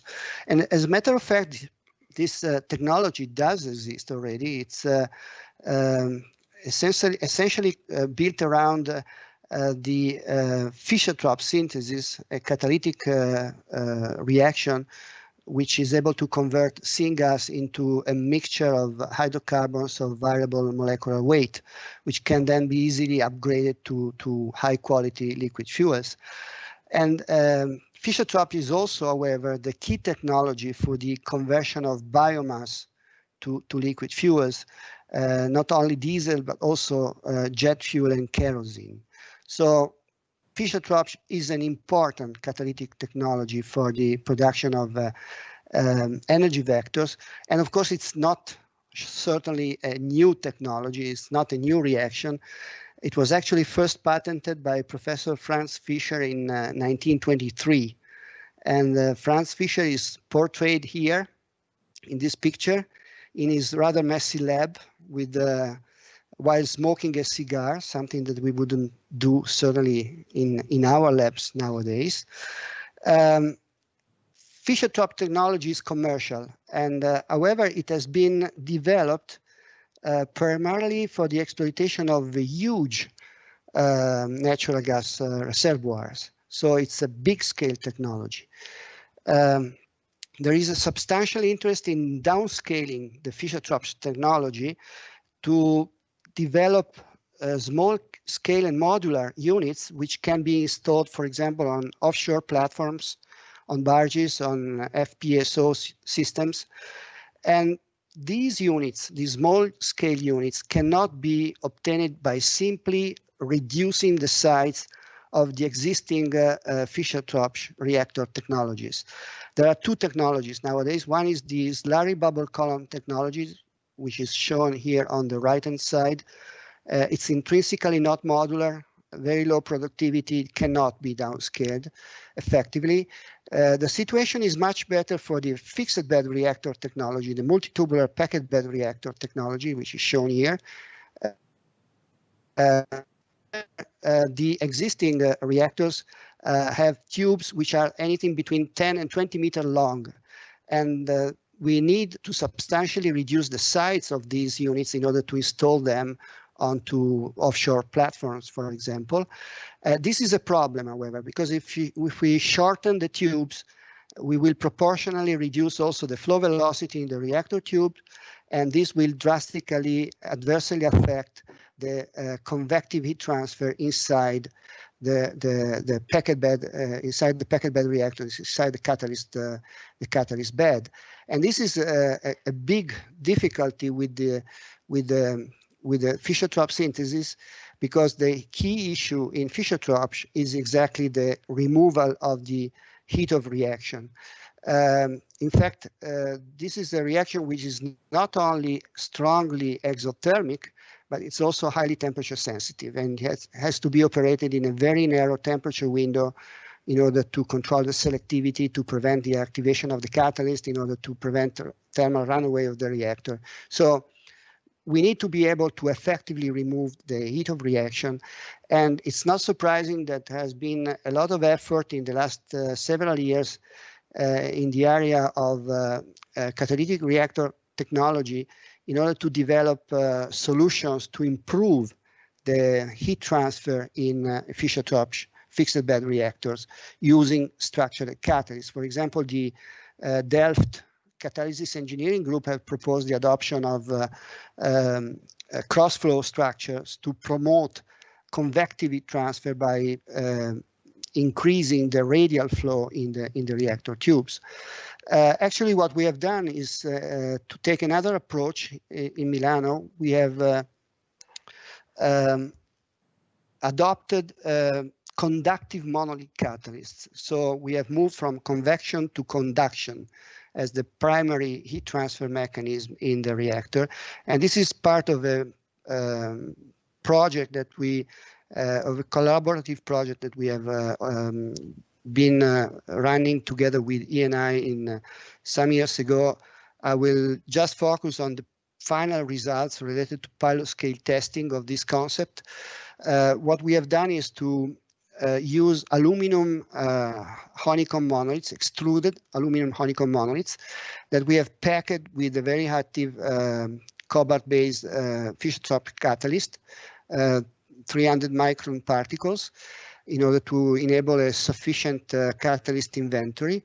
And these systems were tested initially in our labs to prove the efficiency in the removal of the heat of reaction. And then Eni has proceeded to construct a tubular pilot scale unit in order to demonstrate the concept at industrially relevant scale.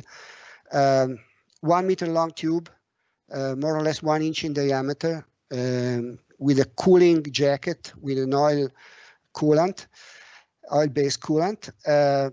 We have inserted 5 20 centimeter long aluminum monolith packed with the catalyst particles, and we have measured the axial temperature profiles in the unit by a sliding multi-point thermocouple.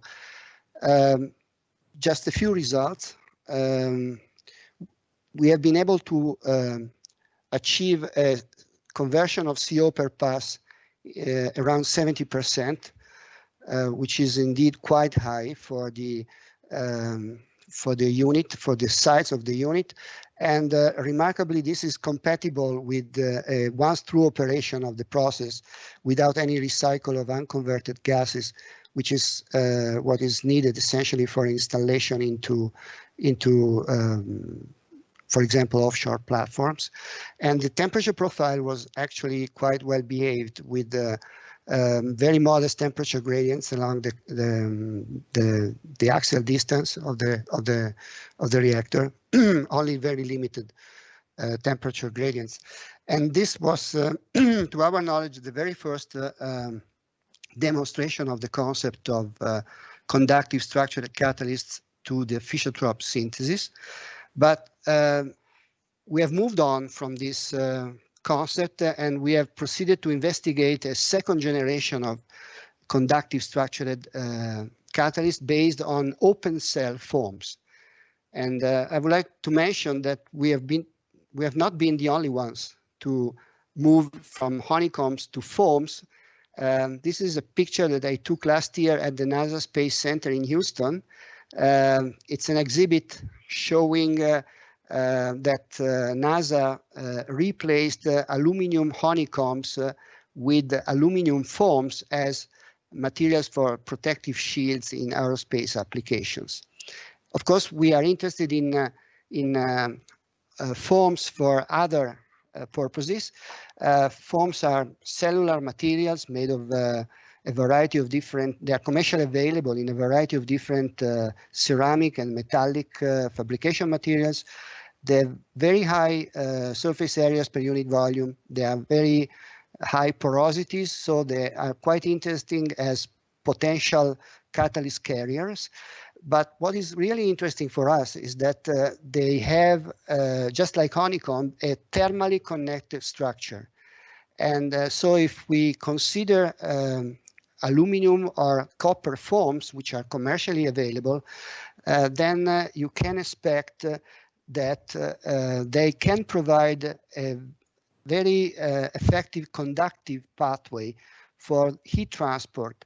So if you catalytically activate these materials with a catalytic layer on the filaments of the foams, or even if you just pack catalyst inside these foams, then you can expect a very effective conductive heat transfer mechanism to take care of the removal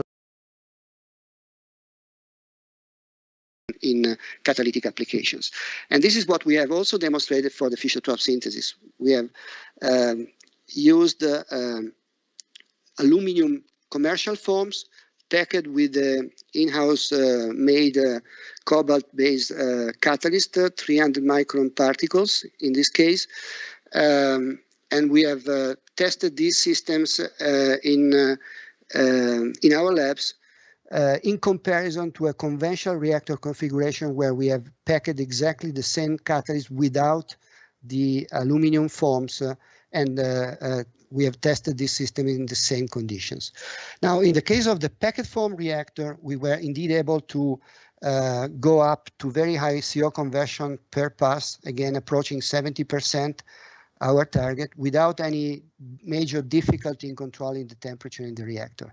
But once we try to replicate exactly the same experiments without the aluminum foam, replacing the aluminum foam with some inert alumina particles, this is what happened. We tried very gently to increase the temperature from 190 to 195 degrees, and the temperature went out of control. We experienced essentially a thermal runaway of the reactor, no way to control the temperature, which is a clear indication that the presence of the foam was quite effective in distributing the heat of reaction and preventing any local hotspot in the reactor.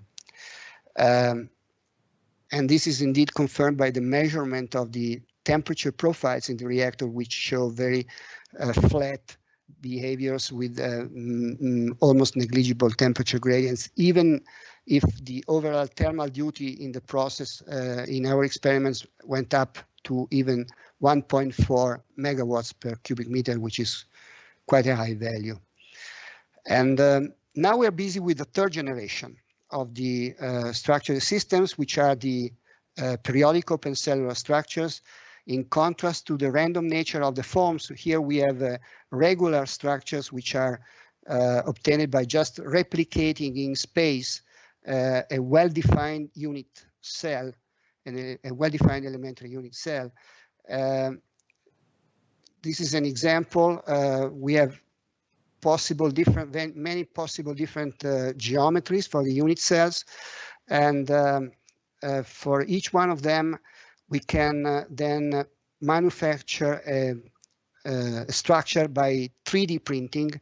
These are samples that we have 3D printed in aluminium within a very nice collaboration that we have with a group of Professor Stefano Beretta at the Mechanical Engineering Department in Politecnico. Of course, the geometry of the unit cell provides you with additional degrees of freedom for the optimization of your structures, and of course, as engineers, we like degrees of freedom very much. I will just show you one comparative experiment where we have tested again in the Fischer-Tropsch synthesis the packet box in aluminium, comparing a packet foam, a packet box with the diamond unit cell, and the packet box with the same unit cell, but also 3D printed with an additional external skin in order to improve the thermal contact with the reactor. And I'm showing you the results in terms of maximum temperature difference, radial temperature difference. So the difference between the center line of the reactor and the wall of the reactor, plotted against the thermal duty in our experiments, which is essentially proportional to the CO conversion in our experiments. And clearly, the lower is the slope of the data, the higher is the efficiency in heat removal of the reactor.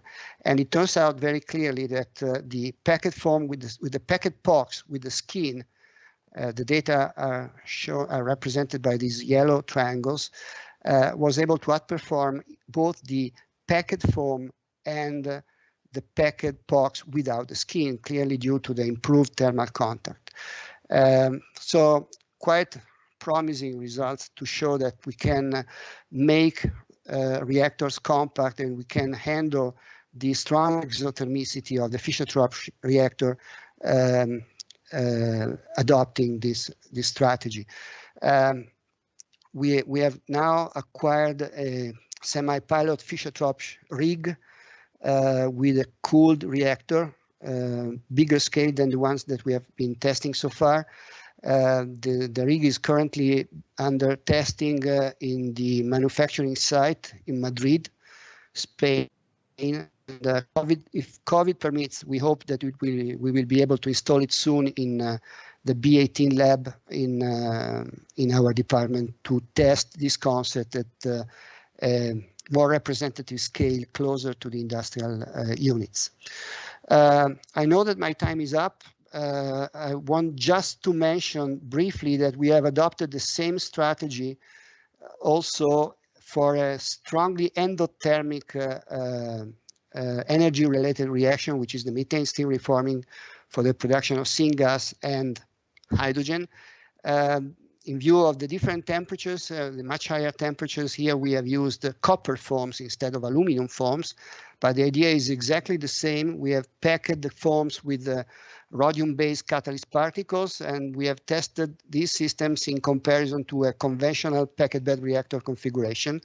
In this case, we have negative temperature gradients, of course, because of the endothermicity of the reaction. But what we have seen again is that the presence of the copper foam is able to drastically reduce the radial temperature gradient due to a much more effective conductive heat transfer.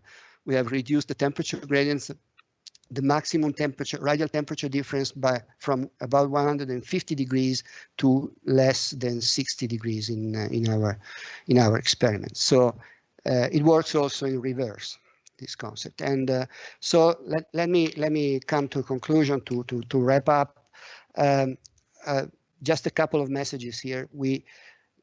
I hope I've been able to show you that conductive catalysts, conductive cellular catalysts, have potential for new developments in the energy sector.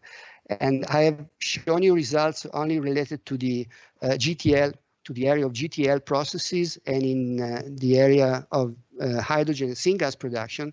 But this slide here shows a full list of acronyms which refer to a variety of different other energy-related, very important catalytic processes which could also benefit from enhanced heat transfer.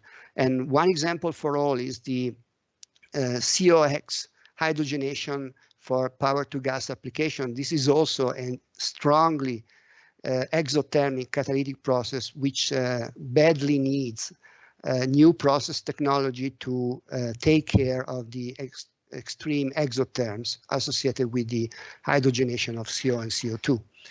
And finally, one more message. I would like to emphasize once more that conductive structural catalysts rely on a flow-independent heat transfer mechanism. And this is particularly promising for all those processes which have to do with frequent or periodic load changes. And we know well that this is often the case when we are dealing with renewable energy sources. So with this, let me acknowledge the European Research Council for funding, and I would like also to acknowledge all the many colleagues in our catalysis group at the Department of Energy who have greatly contributed to all this work. Thank you for your patience and for being with me up to this point. Thank you. Thank you, Enrico, for the very interesting talk. And now it's the turn of Stefano, Professor Stefano Campanari. He's Professor of Energy Systems in this department. He's the leader of the Laboratory of Micro-Cogeneration and Energy Conversion. He's an expert in several energy conversion technologies, but especially today he will tell us of his vision of the maturity of hydrogen technologies. Stefano. Thank you, Alessandra, and thanks to everybody for organizing this very interesting seminar and also for your ongoing attention through this afternoon. I hope everybody can see now the presentation. I'm now with the full screen. Okay. And I don't know if you see me as well, but that's important. Yes, we see you. Okay, okay. Well, I will briefly perform a review about hydrogen mobility and issues related to sector coupling and their perspectives. So I will start with a background and some motivation and context, then focus on mobility uses and the related, let's say, interaction with energy storage and sector coupling. The context must start from the recently approved and released European Hydrogen Strategy, which was already mentioned previously, where Europe has made a very significant step forward in the progressive evolution of hydrogen technology through this vision about integrating hydrogen in a long-term strategy for the evolution of the energy system for the decarbonization, where the role of hydrogen is complementary to other strategies for decarbonization. So one of the key messages is where electrification is difficult, the strategy promotes using clean fuels, including renewable hydrogen. Hydrogen can support the decarbonization of some sectors which are difficult to be decarbonized by electricity only, like industry, like some part of transport, of power generation, and other applications across Europe. And this plan addresses how to transform this potential into reality and also includes very important projects for gigawatt scale installations of electrolysis plants in Europe in the next years. The background is that hydrogen can be produced with several methods. The most consolidated are based on either using fuels. So from fuels, the classic, let's say, gray hydrogen from steam reforming is the most important. Adding CO2 capture, you have the so-called blue hydrogen.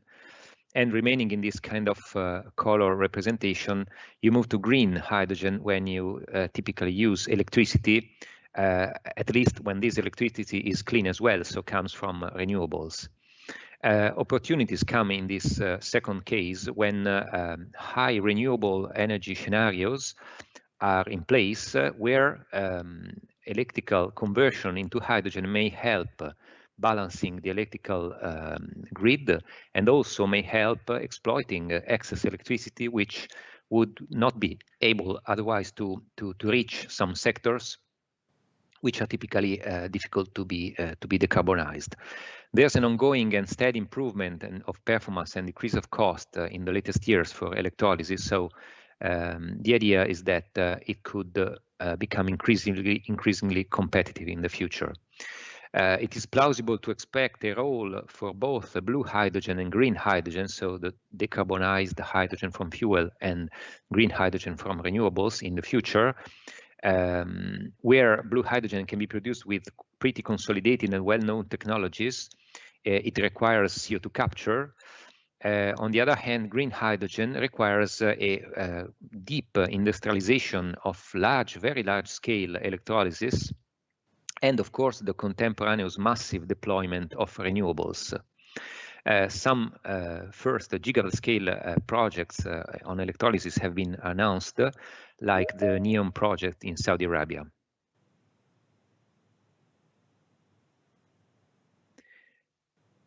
Okay.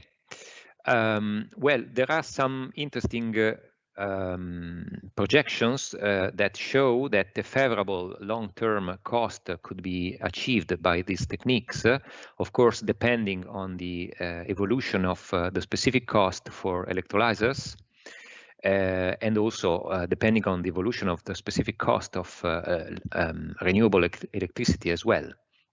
But let's say the path in this direction seems feasible. Hydrogen can then be applied to a number of potential uses. The idea is that it can act as an energy hub to link different sectors, the so-called sector coupling, with positive effects in terms of energy, costs, and emission savings. The drivers for that are the evolution of mobility, primarily towards zero local emissions and potentially zero global emissions. So this can be done essentially through electrification on one hand, but also through fuel cell electric vehicles, but also in decarbonizing industrial uses and also exploiting the perspective of large-scale energy storage, which is also connected with hydrogen and which was already mentioned. Hydrogen vehicles are, let's say, on our roads since some years now. There are tiny numbers, but significant numbers of fleets all around the world. They use tanks with high pressures gaseous hydrogen. Hydrogen is converted on board into electricity with fuel cells. And then these fuel cells are powering a fully electric drivetrain, so with many similarities with battery electric cars, including batteries for energy recovery and peak power. And the vehicle has zero tailpipe emissions, so there's only water vapor. We assisted to a very important development in the latest years in the fuel cell technology in terms of power density, both volumetric and gravity-based. Let's say this progress is really ongoing and is shown by the graph on the bottom left. And it is apparently possible to really obtain powertrains which are highly compact and fully compatible with installation on modern cars. There's a small but growing availability of models and number of vehicles. Most forecasts are projecting a first real market expansion in 5 to 10 years from now, depending on how the technological and commercial maturity of these vehicles will roll out. But let's say the performance of those vehicles are already extremely interesting and appropriate for actual road use. Transport application is, in fact, a leading field for fuel cells in general. The statistics show that total shipments of fuel cells are dominated by the transport field. Most of the power related to those fuel cells goes into cars like those manufactured by Toyota and Hyundai. And then there are also quite interesting growing applications into the heavy vehicle market for buses, trucks, and special vehicles, as well as rail and marine applications. Hydrogen fuel cell vehicles are particularly interesting for high energy demand uses. So there are, let's say, roadmaps showing a kind of complementary positioning with respect to battery vehicles, which are, the latter are more suited for shorter ranges, lighter applications, and also they are complementary to internal combustion engines as well, which keep the highest versatility and will be on the market for decades still. This graph, let's say, showing how, depending on the field, there could be a more attractive application for batteries or for fuel cells. There are some situations where there's a kind of overlap and competition, and the market, let's say, the future evolution will say how it will go. But let's say it is generally possible to think to a complementarity and a mutual, let's say, support from the two technologies rather than a pure competition. There's a roadmap from the Hydrogen Europe Research and Hydrogen Europe Industrial Institutes, which is showing the same concept in these diagrams, where you see the projections for the fuel cell vehicle share in some segments in 2030 or 2050. You see it in the bottom. The idea is that several fields will have a significant room for deployment of fuel cell technologies, although, let's say, in the mid and long term. This requires, of course, investments, on the other hand, into the hydrogen refueling station network, which is still growing from not large numbers. There are some hundreds of hydrogen refueling stations all over the world. And in some countries, there are significant programs to expand those networks. When mentioning heavy loads and heavy transport, or let's say high energy demand applications in general, the heavy transport, so the freight transport, is one of the most suitable for hydrogen applications. There are a number of companies developing nowadays hydrogen trucks of different shapes and, let's say, market destination. The advantage comes from the fact, with respect to other fully decarbonized technologies, comes from the fact that hydrogen can, on one hand, keep short refueling times, on the other hand, can have a low penalty in terms of payload reduction with respect to other technologies like battery vehicles. Let's say the ability to keep a high payload is essential in heavy transport and is one of the key points connected with the ability to also keep a long driving range, which should make favorable this application. There's also an application in the field of trains and ships. I'll briefly mention the case of trains were also mentioned in previous presentations. Fuel cells used in trains are no longer regarded as an oddity. They can be a clean substitute of diesel trains. There are now examples of trains in operation since a few years with which have demonstrated very high reliability, let's say a quite boring reliability for a new technology, we can say. but more are expected in the future, in the near future, because there are still significant portions of the railway which are not electrified. In Italy, 28% of railway is not electrified, it runs on diesel, and with nearly 1,000 trains per day running. And in many cases, it turns out that the hydrogen option can be more effective than electrification of those lines. Hydrogen vehicles, as I said, allow fast refueling in quite compact stations. So one of the key advantages is to keep a fueling technology which is not so different from the one to which we are used to. And the expected fueling time is 5 minutes, so it's not different from that one from that typical of gasoline, diesel, and similar to natural gas vehicles, we can say, for a typical hydrogen car. So you cannot expect to have particular queuing issues and big footprints. And the analysis show that the capex for those facilities is lower than fast charge facilities, at least when they are deployed on a large scale. Here you can see some sample comparison which show the possibility to achieve a significantly higher refueling speed and to keep the requirement of a small footprint for those kind of stations, depending, of course, on the assumption that you can make in the comparison, which are also here briefly addressed. There's a need for a refueling infrastructure. As I said, there are not so many stations worldwide. You see here the plan of the situation for Europe. In Italy, we have only one public station in Bolzano. 2 are for buses in Milano and Sanremo, and 2 new stations have been announced by Eni for Milan and Marghera. Let's say it should be hoped that this is the beginning of the release of further ones to support the possible evolution of the hydrogen mobility market. In some countries, there are quite aggressive plans.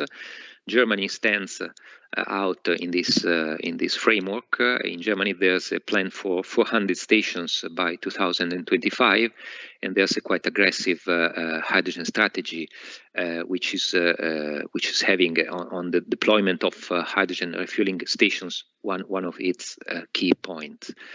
It is expected that the cost per vehicle of those stations, after an initial and intermediate phase where it is higher than the comparative cost of stations deployed for high-speed charging of battery vehicles, could become competitive in the mid to long term, as you can see from this picture. My final considerations now are related to the interweaving of hydrogen production with the large-scale energy storage necessity. In many countries, there's a great potential for photovoltaic and wind, but this brings about the necessity of intraday, weekly, and seasonal storage issues, and to have resources for that. In Italy, as an example, today we have an imbalance between let's take the 4 lowest winter and the 4 highest summer months for photovoltaic production. We have an imbalance in the order of magnitude of 7 to 8, sorry, it's not gigawatt hour, it's terawatt hour. This is expected, as you see from the right side also, this is expected to grow by 10 times in the long term, according to the expected long-term deployment of massive photovoltaic installations in our country. It is expected then that hydrogen-based technologies could be more competitive for energy storage than other options when tens of terawatt hours are required, coupled with long time. And then hydrogen, in these cases, could be stored and then used not only for making electricity again, but also for decarbonizing, as we said, industrial processes of part of transport. We did a study for California together with the University of California in Irvine, which showed that the full decarbonization of the electric grid in California could be coupled with a complete storage system, including water electrolysis, storage, and then power generation back with fuel cells in this case, with a cost which is not so big with respect to the cost of deploying the entire photovoltaic and wind fleet, and would be more than 10 times lower than a comparable battery-based energy storage system. A final consideration about hydrogen transport.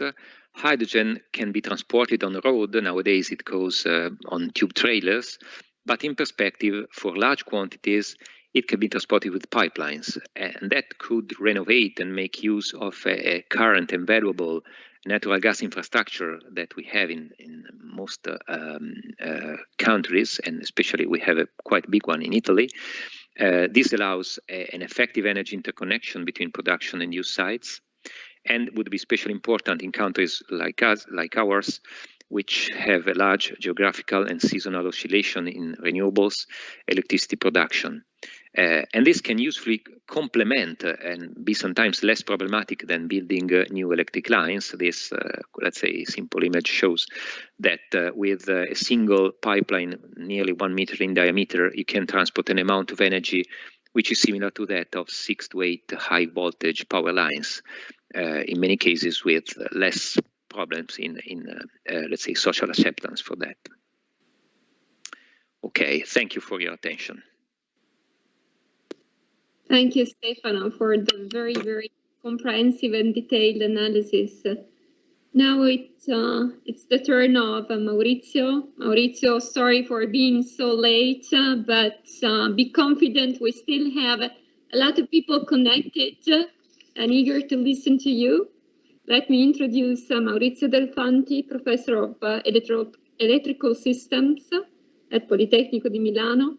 Presently, he is on leave since he holds the position of CEO of RSE, Research on the Energy System, a public company owned by the Italian National Grid operator.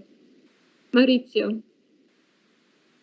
Okay, thank you for the introduction. Let me try to share my screen and hope it works like this. Just tell me if it works, please. Yes. And you can see my presentation. That's it. Yes.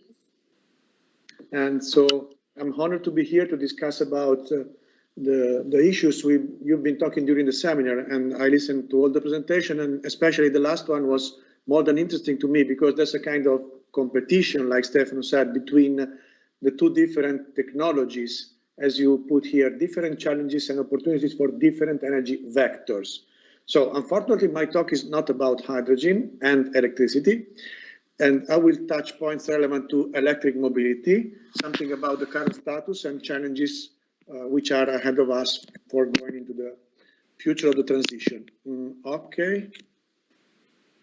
Just to say that mobility is but one of the dimensions of the evolution which is undergoing right now, the power system. This is pretty much intertwined, or there are different dimensions which need to be studied and investigated together, because there's an evolving ecosystem to us from central to distributed, and we need to electrify maximum end uses.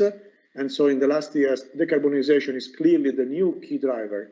And we need to look at this in the perspective, I would say, conventionally, there are two different steps ahead of time, 2030, which is more than tomorrow, and 2050. So we need to look at the challenge in these two different dimensions. 2050, as you well know, is the towards a full decarbonization. So research is a key enabler of this transition. And this is more than true in the point of hydrogen, for instance, in which we are investigating new technological solutions, both for final uses and e-fuels. And so this is a clear demonstration to me that research is really needed in this very moment in order to decide what our sustainable future will be like. So there are multiple dimensions and multiple research areas which can contribute to achieve these goals.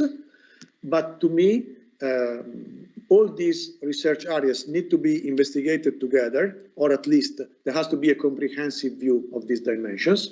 Today, I focus just on electric mobility, and the first charts are about what we call the last 10-year journey, because many things have changed along the last decade. For instance, the main change is the availability of vehicles. The number of vehicles sold, it's just a comparison between 2009 and 2019. The capacity of batteries. Today, I traveled to my home now using a vehicle with 40 kilowatt hours, but the next model of the same firm is going to be with 60. And also there are models with 100 kilowatt hours already on the shelf. The same is for, or what did not change is the cost of a vehicle, but recently introduced instruments like the Eco Bonus for Italy are just aimed at this goal, to make the cost, I would say, to make the total cost of ownership comparable between conventional engines and electric vehicles. So first dimension of the journey is vehicles. Second dimension, which is very intriguing to me, and there's a point for research on these, the number of charging posts which are installed. For the Italian system, this figure is not up to date, and for sure you heard about more recent numbers from Enel, but the point is we are now capable of running long reaches, at least in northern Italy, without being too much affected by the so-called range anxiety, which made it impossible for many citizens to use fully electric vehicles in the last years. And the same is for the power which is available at poles. We are passing from few kilowatt in the past, and up to now, it is very common to have 50, but even 100, 150, and superchargers are right at the horizon. So even the point of standard and interoperability has been covered. And also we had a nice European directive related to all alternative fuels. So not only the technical solutions are now ready and on the shelf, but also the policy framework has been, I would say, remodeled in the last decade, and now everything is ready on the point of infrastructures. But again, we need to research, and I will tell you about later on. The third point I'd like to touch for the journey is the power system, since I'm a power engineer. The point is that 1 decade ago, the presence or the future presence of many electrical vehicles to be charged was a kind of threat for the power system. Everybody was afraid of what will happen with 1 million vehicles. Will the system be able to stand in front of this new load? And also there was concern, we need to install new power plants, maybe not sustainable plants. And all this was under discussion and scrutiny by power system engineers. Nowadays, the presence of electric vehicles has become an opportunity for our national energy system, because there is smart charging in general, and we will go in more detail about V1G or V2G, which can be key solutions to manage not only the charging of electric vehicles, but to manage the rest increase, which is expected in the next decades. So now it has become a crucial technology to decarbonize the transport sector, which is not that easy to be decarbonized. And I fully agree with Stefano when he says that rather than having a competition between two different vectors like energy, electricity, and energy with hydrogen, it will be a kind of a good companion, or they are complementary one each other. It will be for private vehicles, to me, no challenge. Electricity will prevail, sorry Stefano for this, while for heavy transport, trucks, ships, whatever it takes for shipping goods, there will be a wide room for hydrogen and for e-fuels, not direct hydrogen only.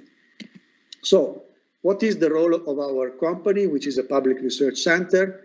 We need, and we are realizing tools and analysis to study the mobility evolution and successive electrification with a multidisciplinary approach, possibly with a systemic approach.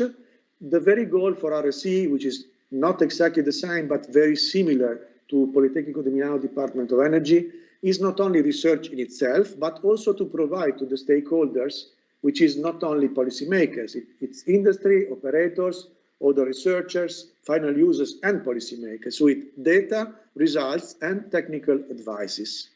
Here I put the 4 main dimensions in which our research center is active in the last decade and is more than active in this very point of time. One is scenarios and impacts. We are in the working group, including even experts from Polyme, which studied the forecast and the scenarios at 2030, which is included in our National Energy and Climate Plan. But also now we are close to publish, not we as RSC, but the ministries, are close to publish the long-term strategy, which is I would say, the compass leading us to 2050, so to a fully decarbonized system.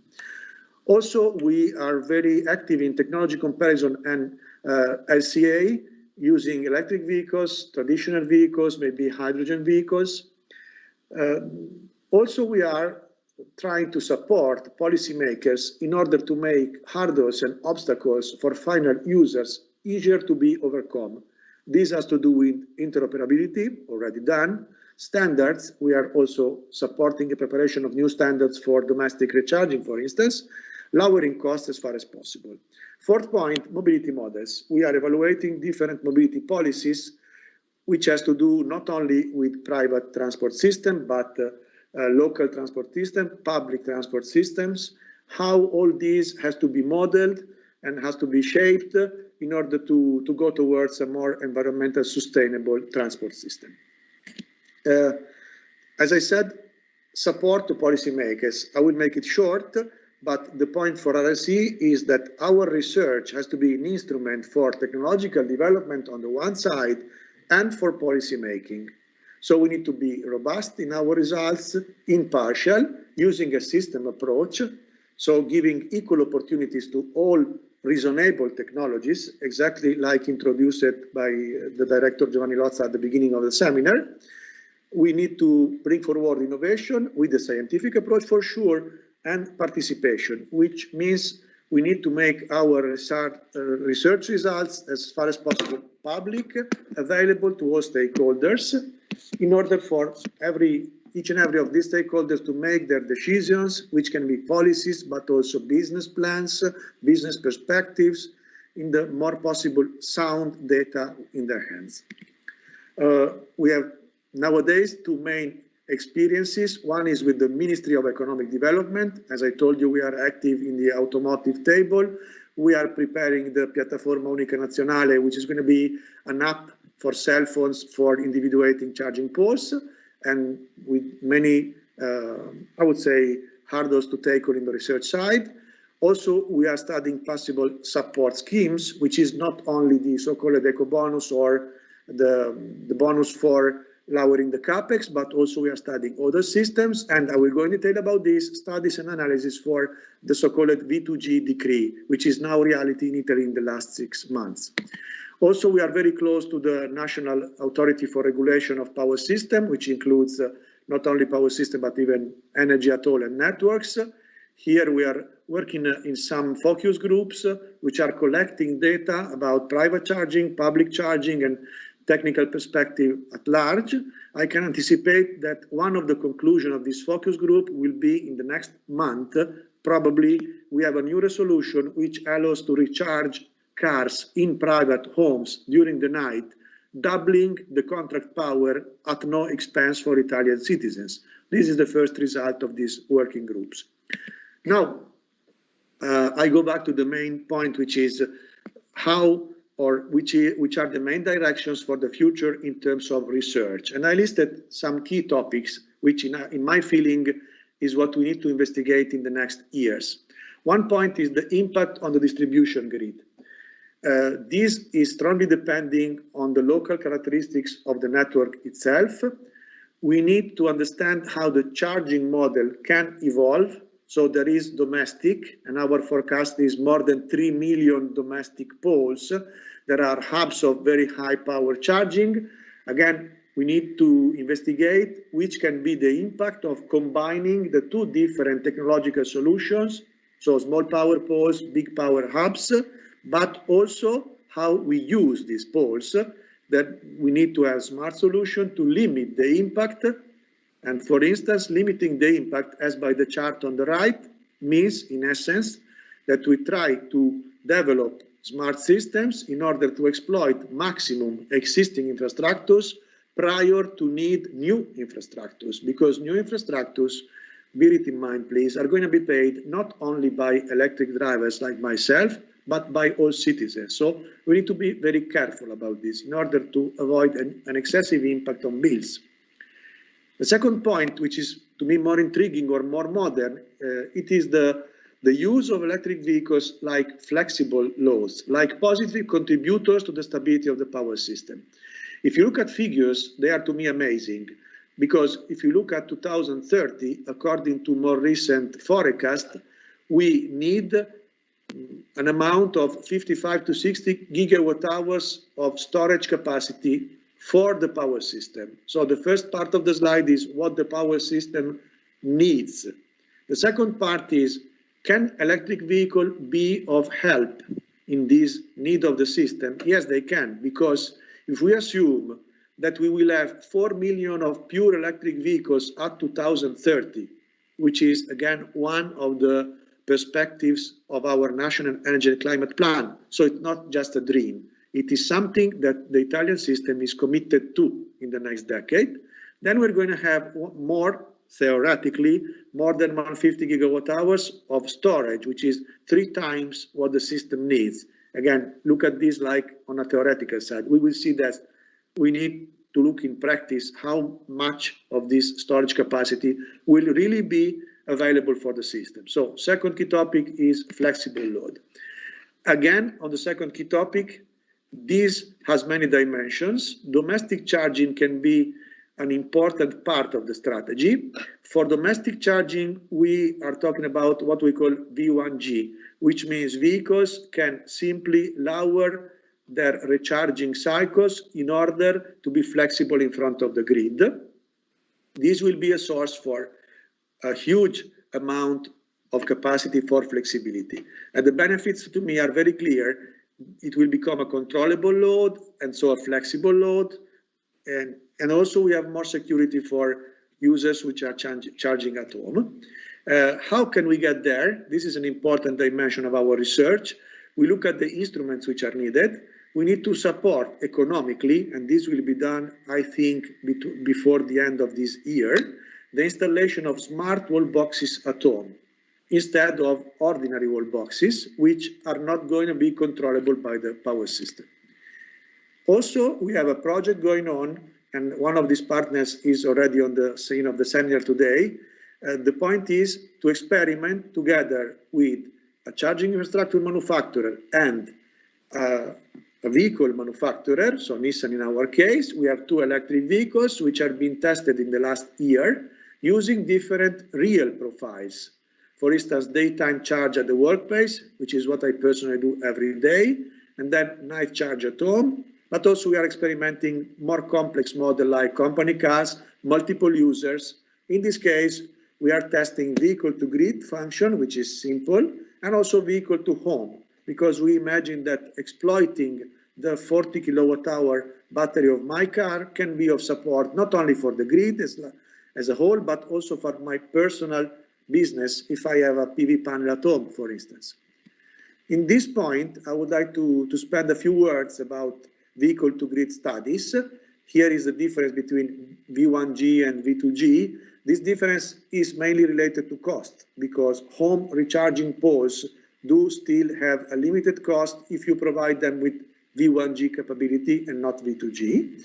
But to me, it is more intriguing to investigate about the real flexibility of this load, what we call flexibility uncertainty. And here you need to investigate about different business models, I would say, which is a private EV parking, like the one which is recently been published by FCA in Turin, or also the scenario with home charging, which is again what I do. And also we have public EV charging stations. So this uncertainty to us increases from left to right, because for sure, if you enter a public charging station, you are under time pressure, you don't want to spend time, you are competing with the current 5 minutes for fueling a conventional vehicle, you don't want to be there for more than 20 minutes maybe. Not so if you park it at the metro station and the car will be there for all the day. And the same will be at home for all the night. So we are investigating these different modes, and we have different models working right now. To me, there is a deterministic model which is described in this slide. I will not go in details, but the point is just to say that not only you need to look at the energy component, which is important because you need to refuel the vehicle, but also you need to look at the service component, which is subjected to bids. And so what we are studying is how the new technologies, which means new vehicles, batteries, faster to be charged and discharged, can interact with the power system, in particular with the Italian power system and market, which have special characteristics, in order to exploit maximum this capacity with the final goal to decrease the cost for final users. Last slide to me is we are also using our company fleet, and I know that also Department of Energy is doing the same, as first users. We fully believe that the company fleets, not only in RSC, but it can be useful for many other companies in the country, will be a kind of early bird for this application. So we have a complete electrification of the fleet going on. It will be finished by the end of the year. The pandemic has stopped us for a while, and we want to use RSC as a case study for other companies or public administration, like again, Polyme departments. And we want to, in the end, demonstrate, I think we will prove that not only from the research side, but also from the economic and functional side, it will work. And I hope that our electric fleet will be able to fight at the same level with the conventional diesel fleet, even on these dimensions. By this, I'm done, and I hope I could keep the time. Thank you very much, Maurizio. Please. And I really want to thank everybody for this marathon. And we have 3 bullets for our 3 speakers, last speakers. I really ask you to be very, very short in your answer. First question for Enrico. Enrico, do you think that the technologies you have talked about could be, in perspective, be used for converting directly CO2 to synthetic fuels? Yes, that was essentially my final message. There is a lot of serendipity in science, as we all know, and the technologies that we have been investigating for process intensification were not originally intended for the application that you are referring to, but it turns out that certainly they can solve big issues related to the hydrogenation of CO2, which are certainly associated with the strong isothermicity of the process. So yes, we didn't think about that in the beginning, but it turns out that they can be quite useful. Thank you. Stefano, we received an interesting question for you. Do you think that in the near future, hydrogen production will be firstly applied to the transportation sector, or hydrogen will be needed and used for energy and industrial applications? Stefano is well, another Stefano. Okay. Oh, yeah. Well, I think that was to me. But, yeah, well, I think it's quite difficult to give a good answer. I mean, we would need a classical crystal ball, but let's say it looks like industrial applications could come first because let's say they can rely on a higher utilization all along the year. They can, let's say, dilute more effectively the higher investment costs that are required in the first steps of the deployment of, for instance, electrolysis technologies. So they could probably come first, but not so far with the application to heavy transport, for instance. Thank you. Last and most difficult question to Maurizio. We would like to come back to the general topic and the question of this webinar. how do you think that the 2020 crisis has affected the transition to sustainable mobility? Do you think it had an accelerating impact, or things are becoming slower, or no effect? Good question. I need the same crystal ball as Stefano. I take just 1 second to talk about my company. We are fully owned by GSE, which is Gestore del Sistema Energetico, which in turn is fully owned by the ministry. So we are fully public in stricto sensu. But now coming to the question, I think that there is nothing so positive in the pandemic. It has stopped many processes which were going on. And so for sure there will be a delay. And I fully contest the opinion that, wow, nice, emissions are now lower than 1 year ago. This is not the point. Emission will come back to the previous level, like always it happened in the past during the World War or the crisis of '73. So this is negative to me. What can be seen as positive, that now we need to inject an amazing amount of public resources, which is not only money, in the system.